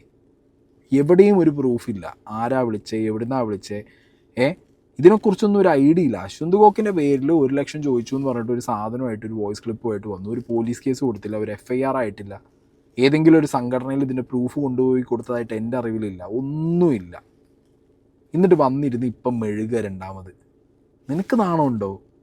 അശ്വന്ത് കോക്കിൻ്റെ കഴിവുകൊണ്ട് യൂട്യൂബിൽ പൈസ ഉണ്ടാക്കുന്ന വീഡിയോ എടുക്കും. നിങ്ങൾക്ക് സ്വന്തമായി പ്രൊഫൈലെങ്കിലും യൂട്യൂബിലുണ്ടോ? നിനക്ക് സിനിമ എടുത്തിട്ടോ നിനക്ക് കഴിവ് നിങ്ങൾക്ക് തെളിയിക്കാൻ പറ്റില്ല. നീ യൂട്യൂബിൽ ഇതേപോലെ 4 വീഡിയോ ഇട്ടിട്ടെങ്കിലും നീ തെളിയിക്കും. മനസ്സിലായ? എന്നിട്ട് നീ അശ്വന്ത് കോക്കിനോ അല്ലെങ്കിൽ ബാക്കിയുള്ളവരുടെയൊക്കെ കഴിവിനെ പോയി ചോദ്യം ചെയ്യും. ആദ്യം വേറൊരുത്തൻ്റെ പോക്കറ്റിലുള്ള കാശ് എടുത്ത് അത് കൊണ്ടുപോയി മറ്റേ വെള്ളത്തിൽ വരച്ച വരയാക്കി ഒരു സിനിമ എടുത്ത് അത് പൊട്ടിച്ച് കൈ കൊടുത്തവനാണ് ഈ. മനസ്സിലായില്ലേ? ഈയെ ബാക്കിയുള്ളവൻ്റെ കാശിൻ്റെ മുകളിലാണ് വർക്ക് ചെയ്യുന്നത്. എന്നിട്ട് ഈ വന്നിരുന്നിട്ട് ബാക്കി റിവ്യൂവേഴ്സിനും വ്ളോഗേഴ്സിനും നിങ്ങൾ മറ്റേതിൻ്റെ മുകളിലല്ലേ ഉണ്ടാക്കുന്നത്, നിങ്ങൾ ഞങ്ങളതല്ലേ ഉണ്ടാക്കുന്നതെന്ന് ചോദിക്കുമ്പോൾ നിനക്ക് ഉളുപ്പുണ്ടോ? നീ നിൻ്റെ തറവാട് വിറ്റ പൈസയോ നിൻ്റെ വീട്ടിൽ നിന്ന് കൊടുത്ത പൈസ കൊണ്ടാണോ നീ ചെയ്തത്? ആണോ?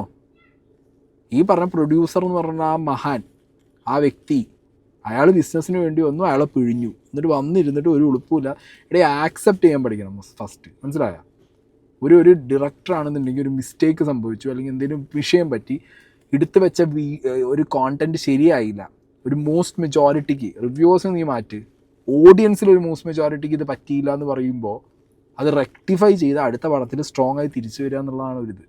ഇത് അതിന് പകരം അശ്വന്ത് കോക്ക് രാത്രി വീഡിയോ ഇട്ടപ്പോൾ എന്തുപയോഗിച്ചാണ് വീഡിയോ ഇട്ടത്? അതിൻ്റെ ലാംഗ്വേജാണ് ഉദ്ദേശിക്കുന്നത്. അങ്ങനെയാണെങ്കിൽ ഈ വീഡിയോനകത്ത് നീ പറഞ്ഞ ലാംഗ്വേജ് എന്താ, നീ വലിച്ചു കയറ്റിയത് എന്താണെന്നുള്ളത് തിരിച്ച് അങ്ങോട്ടൊരു ചോദ്യം നിന്നോട് ചോദിച്ചാൽ അങ്ങനെ ഇരിക്കും. ഒത്തിരി പ്രശ്നങ്ങളും ഒത്തിരി ബാധ്യതകളും ഒക്കെ അനുഭവിച്ചുകൊണ്ടിരിക്കുന്ന സമയമാണ്. ഈ സിനിമയായിരുന്നു എൻ്റെ ലൈഫിലെ ഏറ്റവും ഞാൻ പ്രതീക്ഷിച്ച, ഞാൻ സ്വപ്നം കണ്ട ഈ അശ്വന്ത് കോക്ക് എന്ന പരമനാറി തകർത്തെറിയുകയായിരുന്നു. നീ പറഞ്ഞ ഈ സിനിമാക്കാർ പട്ടികളില്ലേ, ഈ പട്ടികളുടെ പട്ടിത്തീട്ടം തിന്നല്ലേ 4-5 കൊല്ലമായിട്ട് നീ ജീവിക്കുന്നത്. നീ ഈ പട്ടിത്തീട്ടം തിന്നല്ലേ, ഇതിനെക്കാട്ടി നീ വല്ല കൂലിപ്പണിക്കും പോകും. നിന്നെ എന്തായാലും ഇനി അധ്യാപകനൊന്നും ആരും ആക്കത്തില്ല, അവിടെ നിന്നെ എടുക്കത്തുമില്ല, അത് ഉറപ്പാ. നിന്റെ ഈ ഭാഷയല്ല പിള്ളേർക്ക് വേണ്ടത്. അതായത് ഒരാൾ വന്നിരുന്ന് പറയുകയാണ്, നമ്മൾ ചെയ്യാത്തൊരു കാര്യം വന്നിരുന്ന് പറയുമ്പോൾ അയാൾ രണ്ട് ചീത്ത പറയുന്നത്, ഓക്കെ, ആ ചീത്ത പറയുന്നത് ഒരു മനുഷ്യൻ്റെ റിഫ്ലക്സ് ആണെന്നുള്ളതെങ്കിലും നീ തിരിച്ചറിയണം, ഓക്കെ. പിന്നെ അശ്വന്ത് ഗോക്ക് നീ എന്ത് പണിക്ക് പോവും, പണിക്ക് പോകണ്ടെന്നുള്ളതൊക്കെ അശ്വന്ത് ഗോക്ക് നോക്കി ചെയ്തോളും കുട്ടാ. നിൻ്റെ പണി എന്താ, നീ എങ്ങനെ അടുത്ത പടം ഡയറക്റ്റ് ചെയ്യും, അല്ലെങ്കിൽ ഈ പടം ഡയറക്റ്റ് ചെയ്ത് പൊട്ടിച്ചു കൊടുത്തതെന്ന് എങ്ങനെ അത് പ്രൊഡ്യൂസറോട് പറഞ്ഞ് കഴിച്ചിലാവും എന്നൊക്കെ അല്ലേ നീ ചിന്തിക്കേണ്ടത്. നീ അശ്വന്ത് ഗോക്കിൻ്റെ ഭാഷേനെ പറഞ്ഞിട്ട് നീ പറയുന്നത് ഇപ്പം എന്താ? എടാ ഇവന് വയ്യ, ഞാൻ അതാലോചിച്ച് നോക്കുന്നത്, തീരെ വയ്യാവുന്നുണ്ട്.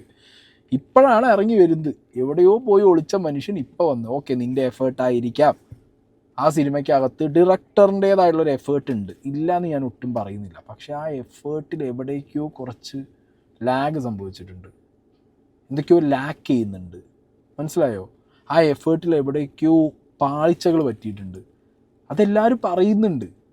ഓക്കെ, നീ തന്നെ ഈ വീഡിയോനകത്ത് ഈ പല റിവ്യൂ ഉണ്ണി പറഞ്ഞതാണെങ്കിലും തിരുവനന്തപുരം പറഞ്ഞതാണെങ്കിലും ഒക്കെ നീ വെച്ചിട്ടുണ്ട്, എന്ത് ഡയറക്ടർ സൈഡിൽ നിന്ന് ഒരു എഫേർട്ട് ഉണ്ട് എന്നുള്ളത്. ആ എഫേർട്ട് പടം കണ്ട എനിക്കും തോന്നിയില്ല, ഒരു എഫേർട്ട് ഉണ്ട് അതിനകത്ത്, ഇല്ല എന്ന് പറയുന്നില്ല. പക്ഷെ ആ എഫേർട്ടിനെ പോലും ഇല്ലാതാക്കുന്ന രീതിയിലാണ് ഇപ്പം നീ വന്നിരുന്നിട്ട് നീ സ്വയം വൈറ്റ് വാഷ് അടിക്കുന്നതും കോക്കിനെ പറഞ്ഞുകൊണ്ടിരിക്കുന്നത്. ഇവിടെ കോക്കല്ല വിഷയം, നിൻ്റെ കണ്ടൻറ്റ് നീ എടുത്തു വെച്ച രീതി ആളുകൾക്ക് ഇഷ്ടപ്പെടാത്തതാണ് ഇവിടുത്തെ പ്രശ്നം, മനസ്സിലായോ? അത് നിങ്ങൾ ഏത് രീതിയിൽ ഇതിനൊരു ഗൂഢാലോചന നടത്തി കോക്ക് ഞാൻ ചോദിക്കുക, വെറുതെ വീട്ടിലിരുന്ന കോക്കിനെ പോയി ചൊറിഞ്ഞതല്ലേ? അല്ലെങ്കിൽ നീ അടക്കമുള്ള ഒരു പ്രൂഫും കൊണ്ടുവരണ്ടേ? എവിടെയാണ് കോക്ക് കാശ് ചോദിച്ചെന്നുള്ളത്? ചുമ്മാ പോണ ഒരുത്തനെ പിന്നാക്കം പോയി തോണ്ടി അവൻ്റെ തലയ്ക്കും ചൊട്ടിപ്പോകുന്ന തിരിച്ചു നിന്ന് ചപ്പകുറ്റിക്ക് അടിക്കില്ലേ? അതല്ലേ ഇപ്പം ഉണ്ടായേ? കഷ്ടം. അതിരടി അതിന്റെ നിർമ്മാതാക്കൾ നിന്റെ സുഹൃത്തുക്കളാണ്, ഞാൻ പൈസ വാങ്ങിച്ചിട്ടില്ല, അത് ഓക്കെ. പക്ഷെ നീ നല്ല റിവ്യൂ പറയണമെങ്കിൽ അതിന്റെ മാനദണ്ഡം എന്ന് പറയുന്നത് നിന്റെ സുഹൃത്തുക്കളാവണം എന്നതാണ്. പിന്നെ നീ മുന്നേക്ക് ഓമർ ലുലുവിന്റെ പടം നീ റിവ്യൂ പറയില്ല എന്ന് പറഞ്ഞു, നീ അതിന്റെ ഷോർട്ട് ഫിലിമിൽ അഭിനയിച്ചിട്ടുണ്ട്, അങ്ങനെ എന്തോ കണക്ഷൻ വെച്ചിട്ട്. അപ്പോ നീ അഭിനയിച്ച പടങ്ങൾ അല്ലെങ്കിൽ നിനക്ക് പരിചയമുള്ള ആൾക്കാരെ നിന്റെ ഫ്രണ്ട്സിന്റെ പടത്തിൽ നീ പറയത്തില്ല. അപ്പോ അശ്വന്ത് കോക്കിന്റെ റിവ്യൂ പറയാതിരിക്കാനുള്ള മാനദണ്ഡം എന്ന് പറയുന്നത് അതാണോടാ പരമനാറി? നിന്റെ ഫ്രണ്ട് സർക്കിൾ വെച്ചിട്ടാണോ നിന്റെ റിവ്യൂ തീരുമാനിക്കുന്നത്? പിന്നെ നിന്റെ നല്ല അഭിപ്രായം നേടാന് ഈ പടം ഒരു സ്ക്രിപ്റ്റായി ഷൂട്ടിംഗ് സ്ക്രിപ്റ്റ് ആകുമ്പോഴത്തേക്ക് നിന്നെ കൊണ്ട് അപ്രൂവൽ എടുക്കണം. വ്ളോഗർ പട്ടി, നിന്നെ കൊണ്ട് അപ്രൂവൽ എടുക്കണോടാ? എടാ പരമനാറി, നിന്റെ തുടക്ക സമയത്ത് 5000 രൂപ കൊടുത്ത നീ റിവ്യൂ പറയില്ല, സിനിമയെ കുറിച്ച് റിവ്യൂ പറയില്ല, എനിക്ക് 5000 രൂപ മതി എന്ന് പറഞ്ഞിട്ടില്ലേ? Baseless allegation. വീണ്ടും 5000 രൂപ നീ വാങ്ങിച്ച് കിട്ടിയാൽ നീ എന്ത് ചെയ്യില്ല, റിവ്യൂ ചെയ്യില്ല എന്ന് പറഞ്ഞിട്ടില്ലേ എന്നുള്ളത്. ഇതിനൊക്കെ പ്രൂഫ് വെക്കണ്ടേ മോനെ? പിന്നെ നേരത്തെ നീ തന്നെയാണ് പറഞ്ഞത് ഒരു അധ്യാപകനായിട്ടിരിക്കാനുള്ള ഇതൊന്നും ഇനി അശ്വന്ത് കോക്കിനില്ല, ഭാഷ വളരെ മോശമായി എന്നൊക്കെ. ഇപ്പം നീ പറയുന്നത് എന്തോ നിൻ്റെ തറവാട്ടിൽ നിന്ന് മറ്റേ നല്ല പുസ്തകം എന്ന് പറഞ്ഞിട്ട് എന്തെങ്കിലും ഒരു ബുക്ക്ലെറ്റ് എഴുതിയിട്ട് അതിലെഴുതിയ വാക്കുകളാണോ ഈ വിളിച്ച് പറഞ്ഞുകൊണ്ടിരിക്കുന്നത്? ഇതും കോപ്പിയാ. അശ്വന്ത് കോക്കിനെ അങ്ങനെയേ പിടിച്ച് കോപ്പി അടിച്ച് എടുത്ത് രണ്ടാമത് ഈ ഒരു വീഡിയോ ഇടുമ്പോഴും ആ ഒരു പാറ്റേണിലാണ് നിനക്ക് എടുക്കാൻ പറ്റുന്നുള്ളൂ. സ്വന്തമായിട്ടൊരു വീഡിയോ പോലും ഒരു ക്യാമറയിൽ ഫേസ് ചെയ്തൊരു എക്സ്പ്ലനേഷൻ പോലും കൊടുക്കാൻ തന്നെ പറ്റുന്നില്ല. അതും വേറെ അടുത്തന്നെ കോപ്പി അടിക്കേണ്ട അവസ്ഥയിലുള്ള ഒരുത്തനെ ഇങ്ങനെ ഒരു പടം ഡയറക്റ്റ് ചെയ്യുന്നുള്ളതാണ് ഞാൻ ചിന്തിച്ച് നോക്കുന്നത്. ഇത്രയും ഗതികെട്ടവൻ വേറെ എവിടെയും കാണില്ലടേ. നല്ല സങ്കടം ഉണ്ടാവും. കാരണം എന്താ, ലൈഫ് മൊത്തം സിനിമ എന്ന് പറഞ്ഞുകൂടി ഇറങ്ങിയ സിനിമ ലാസ്റ്റ് എന്താണോ ഉദ്ദേശിച്ചത് അതിനനുസരിച്ച് വന്നില്ല എന്നുണ്ടെങ്കിൽ അത് ആക്സെപ്റ്റ് ചെയ്ത് മുന്നോട്ട് പോകുക എന്നുള്ളതാണ് ഒരു നല്ല കലാകാരൻ ചെയ്യേണ്ടത്. പക്ഷെ അൺഫോർച്യുനേറ്റ്ലി ഇതല്ല, ഇതൊക്കെ ഈഗോ ആണ്. അല്ലെങ്കിൽ നിനക്കൊക്കെ ആരൊക്കെയോ അവിടെ ഒന്ന് സ്ക്രൂ കയറ്റി തരുന്നുണ്ട്, നിൻ്റെ പടം സൂപ്പറാ ഷവന്മാർ തൊലച്ചതാന്ന്. ഇവിടെ അശ്വന്ത് കോക്കോ അല്ലെങ്കിൽ ഞാൻ നോക്കുമ്പോൾ അശ്വന്ത് കോക്കിൻ്റെ ഒരൊറ്റ റിവ്യൂലാണ് കുറച്ച്, അത് അശ്വന്ത് കോക്കിൻ്റെ പാറ്റേൺ അതാണ് മാൻ. ബാക്കിയുള്ള റിവ്യൂസിൻ്റെ ഇതിലൊന്നും ഈ അംഗമട്ടഹാസത്തിന് അത്രത്തോളം ഒരു സൂപ്പർ നെഗറ്റീവ് ഞാൻ കണ്ടിട്ടില്ല, വലിച്ചു കീറൽ കണ്ടിട്ടില്ല. എന്നാലും നിങ്ങൾ തിയേറ്ററിൽ നിന്ന് പടം പിൻവലിക്കുന്നു, നിങ്ങളത് കാണിക്കുന്നു, നിങ്ങൾ ഗിമിക്കുകളാണ് കാണിച്ചുകൊണ്ടിരിക്കുന്നത്. അശ്വന്ത് കോക്ക് പൈസ മേടിക്കും എന്നുള്ള സാധനം പറയുന്നു. അപ്പം നിങ്ങൾ സ്വയം പ്രൊഡക്റ്റിൽ കോൺഫിഡൻസ് ഇല്ലാത്ത ഒരു കൂട്ടം ആളുകളായിപ്പോയി. നിങ്ങൾ ആ പ്രൊഡക്റ്റിൽ നിങ്ങൾക്കേ കോൺഫിഡൻസ് ഇല്ല. പിന്നെ എന്തിനാണ് ഞാൻ ഇത് ഇറക്കി വിട്ടേ? ഇപ്പം ഇറക്കി വിട്ടു, അത് വർക്കായില്ല, തിയേറ്ററിൽ നിന്ന് നിങ്ങൾ വലിച്ചു, റീവർക്ക് ചെയ്യ്. അല്ലാതെ ഇത് OTT വിറ്റ് പോകാൻ വേണ്ടിയുള്ള ഗിമിക്കുകളല്ല ഇനി വന്നിട്ട് കാണിക്കേണ്ടത്. റിലീസിന് ഒരു 15 ദിവസം മുന്നേ, നമ്മുടെ സിനിമ റിലീസ് ചെയ്യണതിന് 15 ദിവസം മുന്നേ 15-20 ദിവസം മുന്നേ സ്വാഭാവികമായിട്ടും കേരളത്തിലെ കുറേ പ്രൊമോഷൻ ടീമുകൾ വിളിക്കും. അതിലൊരു ടീം എൻ്റെ അടുത്ത് വിളിച്ചിട്ട് പറഞ്ഞു, സർ ഞങ്ങൾ ഇന്ന കാര്യങ്ങളൊക്കെ ചെയ്യും, ഇങ്ങനെ റീൽ ചെയ്യും, ഇങ്ങനെ പ്രൊമോഷൻ പരിപാടി ചെയ്യും. പിന്നെ ഞങ്ങൾക്ക് വേറൊരു പാക്കേജ് ഉണ്ട്. അശ്വിൻ കോക്ക് എന്ന വ്ളോഗർ അയാളെ റിവ്യൂ പറയത്തില്ല. അയാളെ റിവ്യൂ പറയാതിരിക്കണമെങ്കിൽ 1 ലക്ഷം രൂപ കൊടുക്കണം. 5 ലക്ഷം രൂപയ്ക്ക് മേളിൽ കൊടുത്താൽ അയാൾ അത്യാവശ്യം മോശമല്ലാത്ത മോശ സിനിമയാണെങ്കിൽ പോലും നല്ല റിവ്യൂ പറയാം. പിന്നെ 1 ലക്ഷം രൂപ കൊടുത്താൽ റിവ്യൂ പറയില്ല. സാറേ എന്തെങ്കിലും സാധ്യത ഉണ്ട്? അപ്പൊ ഞാൻ അവരടുത്ത് ചോദിക്കുകയാണ്, മോനെ എങ്ങനെയാണ് ഇതിന്റെ പൈസ ഞങ്ങളെ തന്നാൽ ഞങ്ങൾക്കൊരു ചെറിയ കമ്മീഷൻ ഉണ്ട്, ഒരു 5,000 രൂപ കിട്ടും, ബാക്കി ഒരു 95,000 രൂപ 95,000 അവർക്ക് പുള്ളിക്ക് കൊടുക്കണം. അത് ഡയറക്റ്റ് ആണ്, വേറെ ബാങ്ക് ട്രാൻസാക്ഷൻ ഒന്നുമില്ല. ഇത് എന്നോട് പറഞ്ഞതാണ്.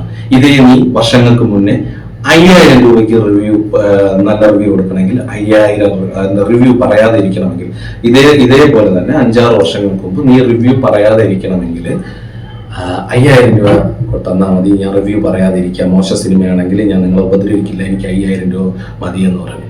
ഇത് കുറച്ച് നീ കുപ്രസിദ്ധി ഉണ്ടാക്കി നെഗറ്റീവ് പറഞ്ഞ് പ്രൊഡ്യൂസറുടെ കണ്ണുനീര് നീ ആയുധമാക്കി നീ കുപ്രസിദ്ധിയിലൂടെ ലക്ഷങ്ങൾ ഉണ്ടാക്കിയപ്പോ നീ അത് 1 ലക്ഷം രൂപ സത്യമല്ലേ? എന്തോന്നാണ് ഇത്? വീണ്ടും വന്നിരുന്ന് നിന്നെ ആരോ വിളിച്ചു നോക്കോണ്ട. നിനക്ക് ലേശം ഉളുപ്പും നാണവും മാനവും ഉണ്ട്. നീ ആരാണ് വിളിച്ചതെന്നുള്ള അതിൻ്റെ പേര് പറ, ഏതാ ഏജൻസി, അവരുടെ നമ്പർ, അവർക്കെതിരെ ഒരു കേസ് കൊടുക്കുക. അവരും ഈ പറഞ്ഞ അശ്വിൻ കോക്കുമായിട്ട് എന്തെങ്കിലും ബന്ധമുണ്ടോ എന്നുള്ളത് പോലീസുകാർ അന്വേഷിച്ചോളും. നാണവും മാനവും കെട്ട് പ്രൊഡ്യൂസറിൻ്റെ പോക്കറ്റിലിരുന്ന പൈസയ്ക്ക് മറ്റേ എൻ്റെ സ്വപ്നം എന്ന് പറഞ്ഞ സിനിമ എടുത്ത് വെച്ച് അത് ഫ്ലോപ്പായി മൂഞ്ചിത്തെറ്റി വന്നിരുന്നിട്ട് രണ്ടാമതും വന്നിരുന്ന് പറയുക പ്രൊഡ്യൂസറിൻ്റെ കണ്ണീർ. പിന്നെ അശ്വിൻ കോക്കാണല്ലോ പ്രൊഡ്യൂസറിൻ്റെ കണ്ണിൽ നിന്ന് കണ്ണീര് വരുന്നത്. പ്രൊഡ്യൂസറിൻ്റെ കണ്ണിൽ നിന്ന് കണ്ണീര് വരാൻ കാരണം നിൻ്റെ കഴിവേറിത്തരം, സിനിമ എടുത്ത് വെച്ച കഴിവേറിത്തരം അതുകൊണ്ട് വന്നു. എൻ്റെ പൊന്നു കുട്ടാ, ഞാൻ വീണ്ടും പറയുന്നു, സിനിമ എടുക്കാൻ അത്യാവശ്യം അറിയുന്നൊരു വ്യക്തിയാണെന്നുള്ളത് നിൻ്റെ സിനിമ കണ്ടാലറിയാം. നിനക്ക് പക്ഷേ അത് എവിടെയൊക്കെയോ ആളിപ്പോയി. എനിക്ക് തോന്നുന്നത് പ്രൊഡക്ഷൻ സൈഡിൽ ഈ സൂപ്പർ സ്റ്റാറിൻ്റെ മകനും ഉള്ളതാണല്ലോ, ഇവനെ ഹൈപ്പാക്കാൻ വേണ്ടിയിട്ട് വെച്ച പല സാധനങ്ങളും അതിനകത്ത് പാളിയിട്ടുണ്ട്. ഓക്കെ, അപ്പം അങ്ങനത്തെ ഐറ്റങ്ങൾ നിനക്ക് ഓവറായിട്ട് ആരൊക്കെയോ ആ സിനിമയിൽ ഒരു സാധനം ഡയറക്ടറിൻ്റെ മുകളിലും ഇരുന്ന് തലയിൽ വെച്ച് തന്ന പോലത്തെ ഒരു ഫീലിംഗ് എനിക്കുണ്ട്. അതുകൊണ്ടൊക്കെ പറ്റിപ്പോയതായിരിക്കാം. പിന്നെ ഒന്നിൽ പാളി അതുമ്പോൾ നിർത്തണ്ടല്ലോ, അടുത്തൊക്കെ എടുക്കുക. എന്നാലും സ്വന്തം കാശൊന്നുമില്ലല്ലോ, ഇനിയും പ്രൊഡ്യൂസേഴ്സിനെ കിട്ടും. മലയാളത്തിൽ ഇനിയും പറ്റിക്കപ്പെടാൻ ഇഷ്ടംപോലെ പ്രൊഡ്യൂസേഴ്സ്മാർ നിന്ന് തരും, മനസ്സിലായോ? അതുകൊണ്ട് അങ്ങനെ ഏതെങ്കിലും ഒരുത്തനെ കണ്ടുപിടിച്ച് അടുത്തൊരു പടം എടുക്കുക, എന്നിട്ട് നന്നാക്കാൻ നോക്ക്. അല്ലാതെ ഇവിടെ കിടന്നിരുന്ന് മെഴുകി അതും കോപ്പി അടിച്ച് മെഴുകുക. നീ എന്തിനാണ് അത് പറയുന്നത്? എനിക്ക് 1 ലക്ഷം രൂപ കുറഞ്ഞു പോയെന്ന്. എടാ പരമനാറി, വ്ളോഗർ പട്ടി, നിനക്ക് 1 ലക്ഷം രൂപ തന്നെ കൂടുതലാണ്. നിനക്ക് 1 ലക്ഷം രൂപ എന്ന് പറയുന്നത് നിനക്ക് കൂടുതലാണ് കേട്ടാ അശ്വിൻ കോക്കെ, കേട്ടാ 1 ലക്ഷം രൂപ നിനക്ക് കൂടുതലാണ്. 6 വർഷമായിട്ട് നീ ജോലിക്ക് പോകാറില്ല, നീ റിവ്യൂവറാണ്, നല്ല പൈസ ഉണ്ടാക്കണം, സന്തോഷം. പക്ഷെ ഈ പ്രൊഡ്യൂസർ നീ പറഞ്ഞ സിനിമ പട്ടികളുടെ പട്ടിത്തീട്ടം കൊണ്ടല്ലേ നീ പൈസ ഉണ്ടാക്കണത്, അതുകൊണ്ടല്ലേ നീ അരി വാങ്ങണത്, നീ നന്നായിട്ട് വെള്ളം ഒഴിക്കണത്. ഇതെല്ലാം നീ എവരുടെ പൈസ വാങ്ങിച്ചിട്ടല്ലേ, എവരുടെ വേദന കൊണ്ടല്ലേ, അവരുടെ കണ്ണുനീര് കൊണ്ടല്ലേ. എന്നിട്ട് നിനക്ക് എന്ത് ന്യായമാണ് നിനക്ക് പറയാനുള്ളത്? അയ്യന്നെ മോനെ, രാവിലെ നീച്ച് പറമ്പിൽ കിളച്ച് അതിന്ന് മറ്റേ വാഴ കൊലപ്പിച്ച് അതിന്ന് വാഴക്കൊല വിറ്റ് ജീവിക്കുന്ന ഒരു പുണ്യാളൻ. എടാ, ഈ പറഞ്ഞ സിനിമാക്കാരുടെ പ്രൊഡ്യൂസർമാരുടെ തീട്ടം തിന്നിട്ട് തന്നെയല്ലേ ഈ ഒരു സിനിമ എടുത്ത് വെച്ചത്? ആണോ അല്ലേ? എൻ്റെ കഴിവ് എടുത്ത് കാണിക്കാനും എൻ്റെ കഴിവേറിത്തരം കാണിക്കാനും വേണ്ടിയിട്ട് അങ്ങനെ കാണിച്ചൊരു സാധനം ചാരിറ്റി ആയിട്ട് ഫ്രീ ആയിട്ട് നാട്ടുകാർക്ക് ടിക്കറ്റ് വിറ്റിട്ട് കാണിച്ചു കൊടുത്തു എന്നല്ലോ എൻ്റെ കഴിവേറിത്തരം. ആണോ? പ്രൊഡ്യൂസർക്ക് കാശ് വേണം, അണക്കെൻ്റെ കഴിവേറിത്തരം കാണിക്കണം, മറ്റവൻ അവൻ്റെ കഴിവ് തെളിയിക്കണം. മൂന്നും സ്വന്തം ആവശ്യത്തിന് വന്ന് കാശും മുടക്കി ലാസ്റ്റ് നാട്ടുകാരുടെ പോക്കറ്റിൽ നിന്നുള്ള പൈസയും കണ്ട് എല്ലാം ചെയ്തു വെച്ചിട്ട് ഇത് കണ്ട ആ വ്യക്തികൾക്ക് അത് ഇഷ്ടപ്പെട്ടില്ല എന്ന് പറയുമ്പോൾ ആക്സെപ്റ്റ് ചെയ്യാൻ എന്താ കുട്ടാണക്കത്തുള്ള പാട്? ആദ്യം സ്വന്തമായിട്ടുള്ള കഴിവ് എന്താണെന്നുള്ളത് തിരിച്ചറിയും, മനസ്സിലായോ? പടം വീണ് പടം പൊട്ടി. എടാ, എത്രയോ ആൾക്കാരുണ്ട് നെഗറ്റീവ് റിവ്യൂ വന്നാലും തിയേറ്ററിൽ സിനിമ ഹോൾഡ് ചെയ്യിക്കും, മനസ്സിലായില്ലേ? സിനിമ ഹോൾഡ് ചെയ്യിക്കും. എത്രയോ സിനിമയുടെ ക്യാമിയോകൾ ഇവിടെ ലീക്കായിട്ടുണ്ട്, പ്ലോട്ട് ലീക്കായിട്ടുണ്ട്, സസ്പെൻസ് എത്രയോ സിനിമയുടെ ത്രില്ല് സസ്പെൻസുകൾ ലീക്കായിട്ടുണ്ട്, ക്ലൈമാക്സ് ലീക്കായിട്ടുണ്ട്. എന്നാലും തിയേറ്ററിൽ പടം ഓടിച്ച് ജനങ്ങളെ ഏറ്റെടുത്ത് ഹിറ്റടിച്ച എത്ര സിനിമകളുണ്ട് ഇവിടെ. എന്താ കുട്ടാൻ്റെ പടം ഒരു 4-5 ദിവസം കഴിയുമ്പോൾ തിയേറ്ററിൽ നിങ്ങൾ വലിച്ചേ? എന്താ കാരണം? അതിനൊന്നും ഉത്തരം പറയൂ. അപ്പം പറയും സിനിമയ്ക്കകത്തുള്ളത് ലീക്കായി, അങ്ങനെയായി ഇങ്ങനെയായി. എന്ത് ലീക്കായി? ഒന്ന് ഇതിൻ്റെ മുകളിൽ വിശ്വാസമില്ല, മനസ്സിലായി? കണ്ടന്റിന് മുകളിൽ വിശ്വാസമില്ല. അപ്പം പിന്നെ അത് നാട്ടുകാരെ കാണിക്കാതെ ഇനിയും കൂടുതൽ നാട്ടുകാരെ കൊണ്ട് പറയിപ്പിക്കാതെ എടുത്തു വെച്ച് ഓടാന്ന് വിചാരിച്ച് ഓടി. ഇപ്പം ഇങ്ങനത്തെ ഒരു കോൺട്രവേഴ്സി ക്രിയേറ്റ് ചെയ്തിട്ട് നൈസായിട്ട് ഇത് OTT പോണ രീതിക്ക് എന്തെങ്കിലും തള്ളണം. അതിന് വേണ്ടിയുള്ള പരിപാടികൾ. അല്ല, ഈ പ്രൊഡ്യൂസർ എല്ലാവരും കൂടി മുഖ്യമന്ത്രീൻ്റെ അടുത്തേക്ക് ഒരു കടലാസം പിടിച്ച് പോയിണ്ടായിരുന്നല്ലോ.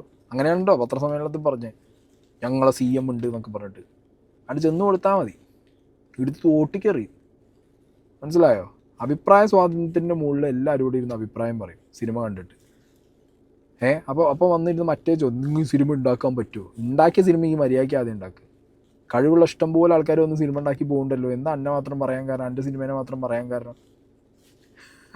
അത് ചിന്തിക്കരുത്, അതൊന്നും ആലോചിക്കരുത്. മനസ്സിലായോ? അവിടെയും ഈഗോ ആണ്. ബാക്കി കാണാം. നിനക്ക് എന്ത് ന്യായമാണ് പറയാനുള്ളത്? പിന്നെ നീ ഷൈൻ ടോം ചാക്കോയുടെ സംസാരം കേൾക്കുന്നില്ല, വ്യക്തമായിട്ട് കേൾക്കുന്നില്ല. അവൻ കോക്കോ കോക്കോ എന്ന് പറയുന്നു. ഞാൻ ഈ വീഡിയോയിൽ ഷൈൻ ടോം ചാക്കോ നമ്മുടെ സീനിൽ അഭിനയിച്ച ഒരു ഡയലോഗ് ഞാൻ ആഡ് ചെയ്യുന്നുണ്ട്. അത് നിങ്ങൾ കേട്ടിട്ട് പറ. ഈ പട്ടി, ഈ വ്ളോഗർ പട്ടി നായ, എവൻ പറഞ്ഞതിൽ എന്താണ് ശരിയുണ്ടെന്നുള്ളത് ഞാൻ ഒരു ഓഡിയോ കണ്ടിട്ട് ഞാൻ നിങ്ങൾക്ക് കേൾപ്പിച്ചു തരാം. അതിന്റെ ഒരു സീക്വൻസ് ഞാൻ ഇതിൽ പ്ലേ ചെയ്യുന്നുണ്ട്, നിങ്ങൾ കണ്ടു നോക്ക്. ആള് കൊള്ളാലോടെ, നിക്കാനുള്ള ത്രാണികളും പയലില്ലല്ലോടെ, എന്നിട്ട് കെടുക്കാൻ വേണ്ടി വെച്ച് പെടുക്കാൻ പോലും ആവതില്ലാത്തവനാണ്. പിന്നെ മാധവ് സുരേഷ്, എടാ ഞാൻ ഇപ്പോഴും ഉറപ്പിച്ചു പറയുന്നു, അവനൊരു 10 വർഷത്തിനുള്ളിൽ അവൻ മലയാള സിനിമയുടെ സ്റ്റാർ ആവും. ഇപ്പോഴത്തെ അവൻ വന്ന് അവന്റെ 3ാമത്തെ സിനിമയായിട്ടുള്ളൂ. നീ ജസ്റ്റ് ഒരു സിനിമ, നിന്റെ ഈ പ്രൊഡ്യൂസർമാരും നായകന്മാരും ഒക്കെ ഉണ്ടല്ല, നിന്നെ താങ്ങി നടക്കണവന്മാര്, അവരടുത്ത് പറഞ്ഞിട്ട് നീ ഒരു കാര്യം ചെയ്യ്, ഒരു ചെറിയൊരു വേഷം വാങ്ങിച്ച് നീ അഭിനയിച്ചിട്ട് നീ മാധവ് സുരേഷിന്റെ അതിന്റെ ഒരു പടി, ഒരു ജസ്റ്റ് മേളില് നീ അഭിനയിച്ച് കാണിരടാ വ്ളോഗർ പട്ടി. എടാ മണ്ടൻകൊണാശ, ഈ പറഞ്ഞ എൻ്റെ 10 കൊല്ലം കൊണ്ട് ഹിറ്റാവും എന്ന് പറഞ്ഞ മാധവ് സുരേഷ് 10 കൊല്ലം കൊണ്ട് ഈ മാധവ് സുരേഷിനെയൊക്കെ ഇല്ലാതാക്കുന്നതും തകർക്കുന്നതും ഇവനെപ്പോലുള്ള മരവാഴകളാണ്. മനസ്സിലായോ? കഴിവില്ലാത്തവനോട് കഴിവില്ല എന്നും നീ കഴിവ് നന്നാക്കണമെന്നും നിൻ്റെ അഭിനയം പോരാ എന്നും പറഞ്ഞു കൊടുക്കുന്നതിന് പകരം ഡയറക്ടറാണെന്നുള്ള പേരിൽ ഈ പറഞ്ഞ് അഭിനയിക്കാൻ ഒട്ടും ഒരു രീതിക്ക് ഒരു ഫ്രെയിം വെച്ചാലടക്കം അതിനകത്ത് മര്യാദയ്ക്ക് ഇങ്ങനെ നിൽക്കണം എന്ന് പോലും അറിയാത്തൊരു മനുഷ്യനെ മോട്ടിവേറ്റ് ചെയ്ത് ആ ചെങ്ങായിനെ കൊണ്ട് സിനിമയിൽ പ്രൊഡക്ഷൻ്റെ ഒരു സൈഡും ചെയ്യിപ്പിച്ച് അയാളെ മോട്ടിവേറ്റ് ചെയ്ത് നാളെ സൂപ്പർ സ്റ്റാർ ആവും, മറ്റന്നാൾ സൂപ്പർ സ്റ്റാർ ആവും എന്ന് പറഞ്ഞ് നടക്കുന്ന ഇവനെപ്പോലുള്ളവന്മാരാണ് വിഷങ്ങൾ ഇൻഡസ്ട്രിക്കകത്ത്. ക്ലാസ് പോയ്സൺ ഇങ്ങനത്തെ ടീമുകളാണ്. മാധവ് സുരേഷിനോടൊക്കെയാണ് പറയാനുള്ളത്, ഇമ്മാതിരി ബെഡലുകളൊന്നും ലൈഫിൽ കൊണ്ടു നടക്കാൻ പാടില്ല. ഒരു ഡയറക്ടർ ആകുമ്പോൾ അവന് ഫ്രെയിം വെച്ചാൽ മനസ്സിലാവും എന്നെ കൊണ്ട് അഭിനയിക്കാൻ പറ്റുമോ ഇല്ലേ എന്നുള്ളത്. ഇവൻ അതുപോലും മനസ്സിലായില്ല എന്നുണ്ടെങ്കിൽ ഇവൻ ലോക പൊട്ടനാണ്. ഇവൻ ഏത് ഡയറക്ടർ, ഇവൻ എന്ത് പറയണില്ല. എഫേർട്ടൊക്കെ ഇട്ടിട്ടുണ്ട്, ഇല്ല എന്ന് പറയുന്നില്ല. പക്ഷേ ഉണ്ടല്ലോ ഇമ്മാതിരി തള്ളൊക്കെ കേൾക്കുമ്പോൾ പച്ചയ്ക്ക് പറയാതിരിക്കാൻ പറ്റുന്നില്ല കുട്ടിയെ. പിന്നെ ഒരു ലൈൻ ഓഫ് റെസ്പെക്റ്റ് ഇങ്ങോട്ടും അങ്ങോട്ടും വേണം. അത് ബ്രേക്ക് ചെയ്തത് നിങ്ങളാണ് ഈ അങ്കമട്ടഹാസത്തിൻ്റെ കേസിൽ. മനസ്സിലായോ? ഈ അശ്വന്ത് കോക്ക് പൈസ വാങ്ങുമെന്ന് പറഞ്ഞിട്ട് അയാളെ പോയി ചൊറിഞ്ഞ് അയാൾ വന്ന് തെറിയും വിളിച്ചപ്പോൾ ലാസ്റ്റ് അതും കേട്ട് കോക്കേട്ടാന്നും പറഞ്ഞ് അയാൾക്ക് പ്രൂഫും കൊടുക്കാതെ വാലും ചുരുട്ടി ഓടി. 10 ദിവസം കഴിഞ്ഞിട്ട് ഈ വന്നിട്ട് എൻ്റെ കരച്ചിൽ വേറെ. എടാ കുട്ട, ഈ എന്തെങ്കിലും ഒരു തെളിവുണ്ടെന്നുണ്ടെങ്കിൽ കോക്കിനെതിരെ അത് കൊണ്ടുവന്നു എന്നിട്ട് ഡയലോഗ് അടി, എന്നിട്ട് നോക്കാം ബാക്കി. പിന്നെ എൻ്റെ സിനിമേൻ്റെ കേസ് അനക്ക് ഇത്തിരിയെങ്കിലും ഒരു കമ്മിറ്റ്മെൻറ്റ് എൻ്റെ പ്രൊഡ്യൂസറോടും അതിൽ അഭിനയിച്ചവരോടും അതിൻ്റെ ടെക്നീഷ്യൻസിനോടും ഉണ്ടെന്നുണ്ടെങ്കിൽ അത് തിയേറ്ററിൽ ഓടിക്കുന്നു വേണ്ടിയിരുന്നത്. അത് ചെയ്തതുമില്ല. അതിന് പറയുന്ന കാരണം പ്ലോട്ട് ലീക്കായി. ഇവിടെ എൻറ്റയർ സിനിമ തന്നെ ലീക്കാവുന്നു ഫസ്റ്റ് ഷോ കഴിഞ്ഞിട്ട്. എന്നിട്ട് എന്താ തിയേറ്ററിൽ ഓടാറില്ലേ പടങ്ങൾ? നല്ല കണ്ടന്റ് ആണെങ്കിൽ ഓടും. പിന്നെ ഇവനൊരു ഡയറക്ടറാണ്, ഞാൻ പറയുന്നില്ല ഞാൻ എഗെയിൻ ഒരാളെ കഴിവിന് ഞാൻ പറയില്ല, ഇവൻ്റെ ഒരു ബുദ്ധിയില്ലായ്മ നിങ്ങളൊന്ന് ആലോചിച്ച് നോക്ക്. ഇവൻ ഈ തിയേറ്ററിൽ അത്രയും വലിയ സിസ്റ്റത്തിൽ അത്രയും വലിയ സൗണ്ടിൽ തിയേറ്റർ ക്വാളിറ്റിയിൽ ചിലപ്പോൾ ഷൈൻ ടോം ചാക്കോൻ്റെ എല്ലാ സിനിമകളിലും വരുന്ന പ്രശ്നമാണ് വോയിസ്. ഷൈൻ ടോം ചാക്കോ ഡബ് ചെയ്യുമ്പോൾ വോയിസ് മനസ്സിലാവാത്തത് അയാൾ എത്രയോ വർഷമായിട്ട് ഫേസ് ചെയ്യുന്നൊരു ഇഷ്യൂ ആണ്. അതിനെ കൊണ്ടുവന്ന് വെട്ടി സ്വന്തം സിനിമയിലൊരു പീസ് മൊബൈലിലൊരു വീഡിയോൻ്റെ ഇടയിൽ വെച്ചിട്ട് നാട്ടുകാർ ഈ മൊബൈലിലെ സ്പീക്കറിലൂടെ കേൾപ്പിക്കുക എന്നൊക്കെ പറയുമ്പോൾ നീ മണ്ടനാണ്, നീ മണുങ്ങനാണ്, മനസ്സിലായോ? നീ ലോക പൊട്ടനാണ്. ഇങ്ങനത്തെ ഒരു ഞാൻ പറയുന്നില്ല. പിന്നെന്താ പറയുക, കോൺട്രവേഴ്സി നിലനിന്ന് പോകുക എന്നുള്ളതാണ് നിൻ്റെയൊക്കെ ആവശ്യം എന്നുണ്ടെന്നുണ്ടെങ്കിൽ അത് വർക്കാവും, മനസ്സിലായോ? ഇതിന് കോക്ക് റിപ്ലൈ തരുമോ ഇല്ലയെന്ന് എനിക്കറിയില്ല. എനിക്കൊക്കെ അതൊരു കോണ്ടൻറ്റാണ്, നമ്മളൊക്കെ ഇതിൽ വീഡിയോ ചെയ്യും. അപ്പോൾ ഇതിങ്ങനെ കോൺട്രവേഴ്സി മുന്നോട്ട് പോകുന്നു. എനിക്ക് ആ കോൺട്രവേഴ്സിൻ്റെ പേരിലൊന്നും നിൻ്റെ ഡയറക്ടർ കരിയർ ഒന്നും രക്ഷപ്പെട്ടു പോകുന്നില്ല. നീ ചിലപ്പോൾ ഇതേപോലെ ഇനി ഒരു വ്ളോഗറാവും, കോൺട്രവേഴ്സികൾ കൊണ്ടൊരു വ്ളോഗർ അങ്ങനെ ആയി മാറും. നീ നാളെ വരുന്ന സിനിമ ഇരുന്ന് റിവ്യൂ ചെയ്യായിരിക്കും, അല്ലെങ്കിൽ സിനിമാക്കാർക്ക് വേണ്ടി സംസാരിക്കുമായിരിക്കും. അങ്ങനെയൊക്കെ ചെയ്തവരുണ്ട്. ഇവനങ്ങനെയായിരുന്നു നമ്മളെ അഖിൽമാരാർ, സിനിമാക്കാരുടെ മൗത്ത് പീസായിട്ട് പിന്നാണ്ട് മാറി. ഒരു സിനിമ എടുത്തിട്ട് അതുകൊണ്ട് ഇരുന്ന് അത് കഴിഞ്ഞപ്പോഴത്തേക്ക് പിന്നെ സിനിമാക്കാരുടെ മൗത്ത് പീസായിട്ടാണ് മാറി. അങ്ങനെ വല്ല പരിപാടിയൊക്കെ നോക്കേണ്ട ഒരു മോനിനി, അല്ലാതെ രക്ഷപ്പെടാൻ പോകുന്നില്ല. സ്വന്തമായി കണ്ടന്റ് ഇട്ട് രക്ഷപ്പെടില്ല, കാരണം അത് ഈ വീഡിയോ ഒന്ന് മനസ്സിലാവുന്നുണ്ട്. കണ്ണട ഊരി ഇങ്ങനെ നേർക്ക് നേരെ ക്യാമറയിൽ നോക്കി സംസാരിക്കാനുള്ള വക്കും വകാനൊന്നുമില്ല. പിന്നെ പറയുന്നതും ചെയ്യുന്നതും അഭിനയിക്കുന്നതും ഒക്കെ കോക്കിനെ കോപ്പി അടിച്ചുകൊണ്ടുള്ള ഐറ്റം. അപ്പോൾ സ്വന്തമായിട്ടൊന്നുമില്ല. പിന്നെ എങ്ങനെ ഈ പടം എടുത്ത് സക്സസ്ഫുൾ ആക്കാൻ പറ്റും? വാശിക്ക് അടുത്ത പടം എടുക്കാൻ പറ്റുമെങ്കിൽ എടുക്കുക, അല്ലെങ്കിൽ ഈ പടം എന്തെങ്കിലും റീവർക്ക് ചെയ്തിട്ട് എന്തെങ്കിലും കാണിച്ചു കൂട്ടാൻ പറ്റുമെങ്കിൽ അത് ചെയ്യ്. ഇല്ലെങ്കിൽ പടം പൊട്ടി എന്നുള്ളത് ആക്സെപ്റ്റ് ചെയ്ത് പ്രൊഡ്യൂസറോടും പറഞ്ഞ് മൂടും തട്ടിപ്പോ. അതാ കോക്ക് ഇത്ര വാങ്ങി അത്ര വാങ്ങി അത് ചെയ്തു, എൻ്റെ പടം ഇങ്ങനെയാണ്, ഇങ്ങനെ കുറേ കരച്ചിലുള്ളികൾ.